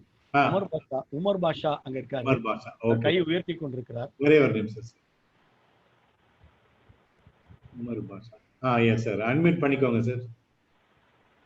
ப்ரொஃபசர் சார், நீங்க மைக் அன்மியூட் பண்ணிட்டு பேசலாம். பேசுங்க சார். கேக்குதா சார்? கேக்குது. Hello, yes sir, I can hear you. நான் இந்த சாரை பத்தி சொல்ல அவ்வளவுதான், நடராஜ் சாரை பத்தி சொல்லணும், அதுக்காக கொஞ்சம் பேசுறேன், வேற ஒன்றும் இல்லை. சார், நடராஜ் சார் உங்களுக்கு சுப்ரதனம் தெரியுமா? சுப்ரதனம், ப்ரொஃபசர் சுப்ரதனம் நல்லா தெரியும், நல்லா தெரியும். அவர் நியூக்ளியர் பிசிசிஸ்ட், அவர் ஜீனியஸ். நியூக்ளியர் பிசிக்ஸ் நடந்திருக்காக இங்க கோயம்புத்தூர் பிஹெச்டி காலேஜ்ல வந்து அவரை கூட்டு வந்தது. எம்எஸ்சி படிக்க எம்எஸ்சி எனக்கு என்னுடைய ப்ரொஃபசர் அவர் வந்து நான் கேட்பேன், இந்த எலிமெண்டரி பார்ட்டிகல்ஸ் நியூக்ளியஸ்ல உள்ள எலிமெண்டரி பார்ட்டிகல்ஸ்ல அந்த கேரக்டர்ஸ் வந்து அப்படி போட்டு வைப்பாரு. நான் எப்படி இது பண்றீங்க அப்படின்னு சொல்லி கேட்பேன். நான் அவர் என்ன சொல்லுவாருன்னா, நம்ம படிக்கிறப்ப எலிமெண்டரி பார்ட்டிகலாக நம்ம மாறிடணும், நம்ம எலிமெண்டரி பார்ட்டிகல் மாறி அதுல போய் நியூக்ளியஸ்ல இது பண்ணி அதோடைய கேரக்டர்ஸ் படிக்கணும், அப்படி படிச்சோம்னா விளங்கிடும் அப்படின்னு சொல்லுவாரு. அதே மாதிரி நீங்க இந்த சயின்டிஸ்டுடைய வாழ்க்கை முறை வந்து தெளிவா அவ்வளவு கிளியரா வந்து நீங்க படிச்சு வச்சிருக்கீங்க, தெரிஞ்சு வச்சிருக்கீங்க. அது சொல்ற விதமும் ரொம்ப அற்புதமா இருந்தது. அது ரியலி ரொம்ப நல்லா இருந்தது. அது நீங்க ஒரு சயின்டிஸ்டா இருந்தாதான் இந்த ஒரு அவங்களுடைய வாழ்க்கை முறைகள் வந்து நீங்க வந்து அவ்வளவு தூரத்துக்கு துல்லியமா சொல்ல முடியும். உண்மையில வந்து ரொம்ப அப்ரிஷியேட் பண்ணுங்க sir. Thank you sir. Thank you professor, உங்களுடைய blessings. Thank you so much professor. Thank you. என்னுடைய ஆசிரியர் என்று நான் இவரை அறிமுகப்படுத்துவதில் மிகவும் பெருமைப்படுகிறேன். நான் இன்னைக்கு வந்து பிசிக்ஸ் இந்த அளவுக்கு கொண்டு போறேன்னா, அன்னைக்கு வந்து சந்திரசேகர் வரா இருப்பா, இவர் வரா இருப்பா, அவர் வரா இருப்பா என்று இவர் எங்களோடு உரையாடியதனுடைய அடிப்படை. இன்றைக்கு சந்திரசேகர் பத்தி பேசும்பொழுதே அவர் என்னோடு இருப்பது மிகப்பெரிய ஒரு பெருமை. அறிவியல் பலகைக்கு என்னுடைய மிகப்பெரிய நன்றி. அதுக்காக தேங்க்யூ சார். தேங்க்யூ. சேட்ல ஒருத்தர் கேட்டிருக்காரு, அந்த டாக்டர் சந்திரசேகர் சுப்பிரமணியன் அவர் பேரால விருது வாங்கின 2 பேர் சொல்ல முடியுமான்னு கேட்டிருக்காரு. சந்திரசேகர் விருது என்கிற ஒரு விருது வழங்கப்படுகிறது. அது வந்து பிளாஸ்மா பிசிக்ஸ்க்காக கொடுத்துட்டு இருக்காங்க. பிளாஸ்மா பிசிக்ஸ் சந்திரசேகர் அவார்டு அப்படின்னு நீங்க கூகுள்ல போட்டீங்கன்னா இது வரைக்கும் வாங்கியிருக்கிற 18 பேரோட பேரும் வரும். அது யாருமே இந்தியர்கள் இல்லை, 18 பேர் இது வரைக்கும் வாங்கியிருக்காங்க. அனைவரோட பேரும் வரும். பிளாஸ்மானா என்னன்னு உங்களுக்கு தெரியும்னு நினைக்கிறேன். ஏற்கனவே நம்மளுடைய இந்த உரை தொகுப்பை கேட்டுக்கொண்டிருப்பவர்களுக்கு பிளாஸ்மானா என்னன்னு தெரியும். நமக்கு வந்து ஒரு பொருள் வந்து லிக்விடு, கேஸ், அப்புறம் வந்து மெட்டல், இந்த 3ஆ இருக்குது. திட, திரவ மற்றும் வாயு பொருளா இருக்கு. 4வது பொருள் தான் பிளாஸ்மாங்கிற பொருள். அது வந்து ஸ்பேஸ்ல ஒரு பொருள் எப்படி இருக்கிறது என்கின்ற அந்த ஒரு விதத்தை சார்ந்தது. அது பத்தின பிசிக்ஸ் வந்து ரொம்ப முக்கியம். இப்போ அது பத்தின பயாலஜியும் முக்கியம். அது பத்தின பிசிக்ஸ் ஜெயிக்காம பயாலஜி ஜெயிக்க முடியாது. அது பத்தின பயாலஜி ஜெயிக்காம உங்களுக்கு வந்து கொரோனா வைரஸ்ல இருந்து எதுக்குமே மருந்து கண்டுபிடிக்க முடியாது. இப்போ பிளாஸ்மா தான் முக்கியமான ஏரியா ஆஃப் ரிசர்ச். அதுல ஜெயிக்கிறவங்க தான் ஜெயிக்க முடியும். அதனாலதான் அந்த அவார்டை அதுக்கு கொடுக்குறாங்க. 18 பேர் இதுவரையில் பெற்றிருக்கிறார்கள். உங்களுக்கு அந்த பட்டியல் வேண்டும் என்றால் நான் நம்மளுடைய குரூப்ல நான் அனுப்பி வைக்கிறேன். Thank you sir. அப்புறம் சாட்ல இன்னொரு கேள்வி இருக்கு, அது படிச்சு சொல்றீங்களா பாஸ்கர்? ஒரு நிமிஷம். இல்ல நான் சொல்லிட்டுமா. நீங்க சொல்லுங்க professor. Chandrasekhar was an atheist, I understood. Whether all great scientists are atheists? Yes, Aisha sir. சந்திரசேகர் வந்து இப்போ 2 விதம் இருக்குதுன்னா, அறிவியல் முறைப்படியான ஒரு வாழ்க்கை என்பது ரொம்ப ரொம்ப முக்கியம். நீங்க ஸ்டீஃபன் ஹாக்கின்ஸ் கிட்ட போய் காட் பார்ட்டிகல்ஸ் பத்திலாம் பேசின போது அவர் எப்படி சயின்ஸை பார்த்தாரோ அதே பார்வையில தான் சந்திரசேகர் போன்றவர்கள் அணுகுகிறார்கள். இப்போ நாம வந்து நாத்திகம் என்கிற பெயரில் நாம எடுத்துக்கொண்டிருக்கக்கூடிய இந்த அரசியல் பாதையில நாம நாத்திகர்கள் அப்படின்னு இந்த மாதிரியான கான்சியஸ்ல வந்து இருக்கக்கூடிய அளவிற்கு வந்து ஒரு நம்பிக்கையை புண்படுத்துகின்ற கான்சியஸ்குள்ள போன நாத்திகர்கள் இவர்கள் கிடையாது. இவங்களுடைய சயின்ஸ் வேற. என்னை ஏன் வம்பில் மாட்டி வைக்கிறீர்கள், நான் ஏத்திஸ்ட் என்று உங்களுக்கு தெரியும் என்று சந்திரசேகர் சொன்னதனுடைய அடிப்படை. இப்ப எங்க ப்ரொஃபசர் சொன்னது போல நீங்க வந்து ஒரு அணு துகளை பற்றி தெரிந்து கொள்ள அந்த துகளுக்குள் வாழ்பவராக மாற வேண்டியிருக்கு. அது மாதிரி இவங்க பண்ற சயின்ஸ்குள்ள நுழையும் பொழுது அதன் ஒரு அங்கமாக இவர்கள் மாறுகின்ற பொழுது they don't have time for other aspects of religion and all. இவ்வளவுதான் நம்ம எடுத்து சென்று செல்ல வேண்டும். தலை சிறந்த பக்திமான்களாக இருந்த விஞ்ஞானிகள் எல்லாம் நம்ம நாட்டில் இருந்து கொண்டிருக்கிறார்கள். நம்ம நாட்டில் வந்து 2 விதமான விஷயம் நான் இப்போது பார்க்கிறேன். ஒண்ணு வந்து இந்த மாதிரி விஷயங்களுக்கு ஓவர் இம்பார்ட்டன்ஸ் கொடுக்கின்ற ஒரு விஷயம். இது ரொம்ப கவலை தரக்கூடிய விஷயம். ஒரு அறிவியலை பற்றி பேசும்போதும் திங்க் பண்ணும்போதும் அவங்கள பத்தி நம்ம சொல்ற ஒரு சின்ன பாயிண்ட் தான் இதெல்லாம். It's small space. they were secular, they were having high level thoughts about science and society. இப்படித்தான் நம்ம பார்க்க வேண்டுமே தவிர அவர்கள் எல்லாம் வந்து இப்படியா அப்படியா என்று அதை எமோஷனாக கொண்டு போகிற இந்த ஒரு பாதையை நிறுத்தி கொள்ள வேண்டும் என்றும் நான் உங்களை அன்போடு கேட்டுக்கொள்கிறேன். அடுத்ததா யோசனான்றவங்க சொல்லியிருக்காங்க, மிக அருமையான உரை. நாங்கள் அந்த அறிஞரோடு வாழ்ந்த உணர்வு, சந்திரசேகர் அறிஞரோடு உங்களுக்கு தனிப்பட்ட பிணைப்பு இருந்ததாக இந்த உரையில் உணர்ந்தோம். நன்றி, அறிவியல் பலகைக்கும் உங்களுக்கும் சொல்லியிருக்காங்க.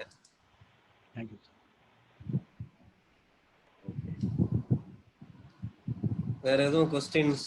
மகேந்திரவர்மன் இருக்கீங்களா? மகேந்திரவர்மன், திரு மகேந்திரவர்மன்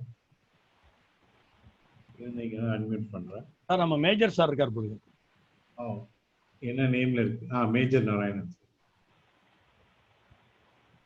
மேஜர் நாராயணன் சார் நீங்க பேசலாம். அன்மியூட் பண்ணி. சார் வழக்கமான ஒரு ரொம்ப சிறப்பான உரை, ரொம்ப நிகழ்ச்சியாக வேற கொண்டு போனீங்க.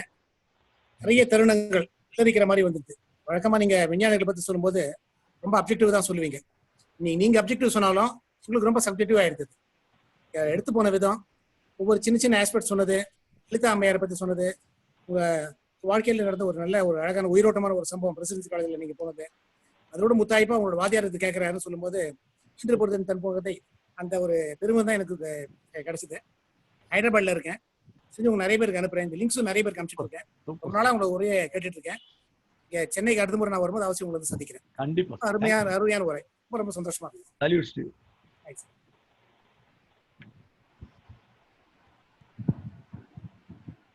மகேந்திரவர்மன் இருக்கீங்களா? ஏன்னா சாரை வந்து பின்தொடரல, மிகப்பெரிய ஆளு, எங்க போனாலும் விட மாட்டார். ஓகே, வந்திருந்தாரு, இப்ப என்ன தெரியல, ஏதோ பிஸியா இருப்பாரு. ஓகே நண்பர்களே, இந்த உரை நிகழ்வு முடிவதற்கு முன்பாக சில அறிவிப்புகள். இந்த நாளை முதல் 10ஆம் தேதி வரை, அக்டோபர் 4 முதல் 10ஆம் தேதி வரை ஸ்பேஸ் வீக், விண்வெளி வாரமாக அனுசரிக்கப்படுகிறது. இதில் வந்து அறிவியல் பலகை ஒவ்வொரு நாளும் மாலை 6 மணிக்கு உரைகளை, மிகப்பெரிய அறிஞர்கள் இந்த உரைகளை நிகழ்த்த இருக்கிறார்கள். அதில் அவசியம் கலந்து கொள்ள வேண்டும். நாளை மாலை 6 மணிக்கு கொடைக்கானல் சூரிய ஆய்வு கூடம், அதனுடைய இயக்குனர் டாக்டர் எபினேசர் அவர்கள் உரை நிகழ்த்த இருக்கிறார்.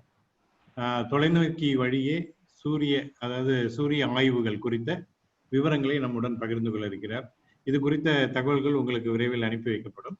எனவே நண்பர்கள், இங்க இருக்கக்கூடிய நண்பர்கள் நீங்களும் கலந்து கொள்ளுங்கள், அதே போல பிறரையும் கலந்து கொள்ள சொல்லுங்கள். இதே ஜூம்ல தான் அந்த நிகழ்வும் நடத்தப்படும்.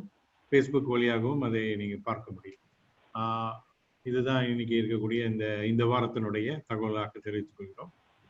பிறகு வந்து அறிவியல் பலனுடைய அக்டோபர் மாத இதழ் எல்லோருக்கும் கிடைத்திருக்கும் நினைக்கிறோம். அதுலேயும் கட்டுரைகள் வருகின்றன. இங்கு அறிவியலில் ஆர்வமுடையவர்கள் நீங்களும் அதில் கட்டுரை எழுத விரும்பினால் நிச்சயமாக எழுதி அனுப்பலாம். அதை வந்து ஒவ்வொரு மாதமும் 15ஆம் தேதிக்குள் நீங்கள் அனுப்பினால் எங்களுக்கு அதை தொகுப்பதற்கு வசதியாக இருக்கும். அதே போல அறிவியல் பலவினுடைய சமூக வலைதளங்கள் இருக்கின்றன. ஃபேஸ்புக், யூடியூப், ட்விட்டர், இன்ஸ்டாகிராம் இது எல்லாமே நீங்கள் ஃபாலோ பண்ணணும் உங்களுக்கு கேட்டுக்கிறோம். உங்களுக்கு ஏதாவது வேறு தலைப்புகளில் உரைகள் நிகழ்த்த வேண்டும் என்ற ஆர்வம் இருந்தால் அதை நீங்கள் எங்களுக்கு சொன்னீங்கன்னா அதற்குரிய அறிஞர்களை அழைத்து வந்து அந்த உரையும் நிகழ்த்துவதற்கு நாங்கள் தயாராக இருக்கிறோம். நன்றி நன்றி. அடுத்த வாரம் வந்து ஜானகி அம்மா என்கின்ற அற்புதமான அந்த பாட்டனிஸ்ட் பற்றி நாம் பார்க்க இருக்கிறோம் என்பதையும் நான் மகிழ்ச்சியோடு தெரிவித்துக் கொள்கிறேன். Thank you sir. Thank you. Bhaskar.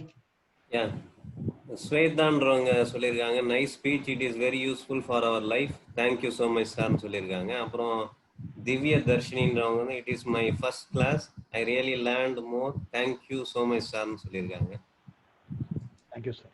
Okay, இந்த ஒதுக்கப்பட்ட 1 மணி நேரத்தில் இந்திய விஞ்ஞானிகளுள் சூப்பர் ஸ்டாரான சுப்பிரமணியன் சந்திரசேகர் அவர்களின் வாழ்க்கை வரலாறு மற்றும் அறிவியல் சாதனைகளுள் குறிப்பாக எவைகளை சொல்ல வேண்டும் என்பதை முடிவு செய்து அவைகளை அழகாக அற்புதமாக நம்மிடையே பகிர்ந்து கொண்ட அறிவியல் ஆசிரியர் மற்றும் எழுத்தாளர்.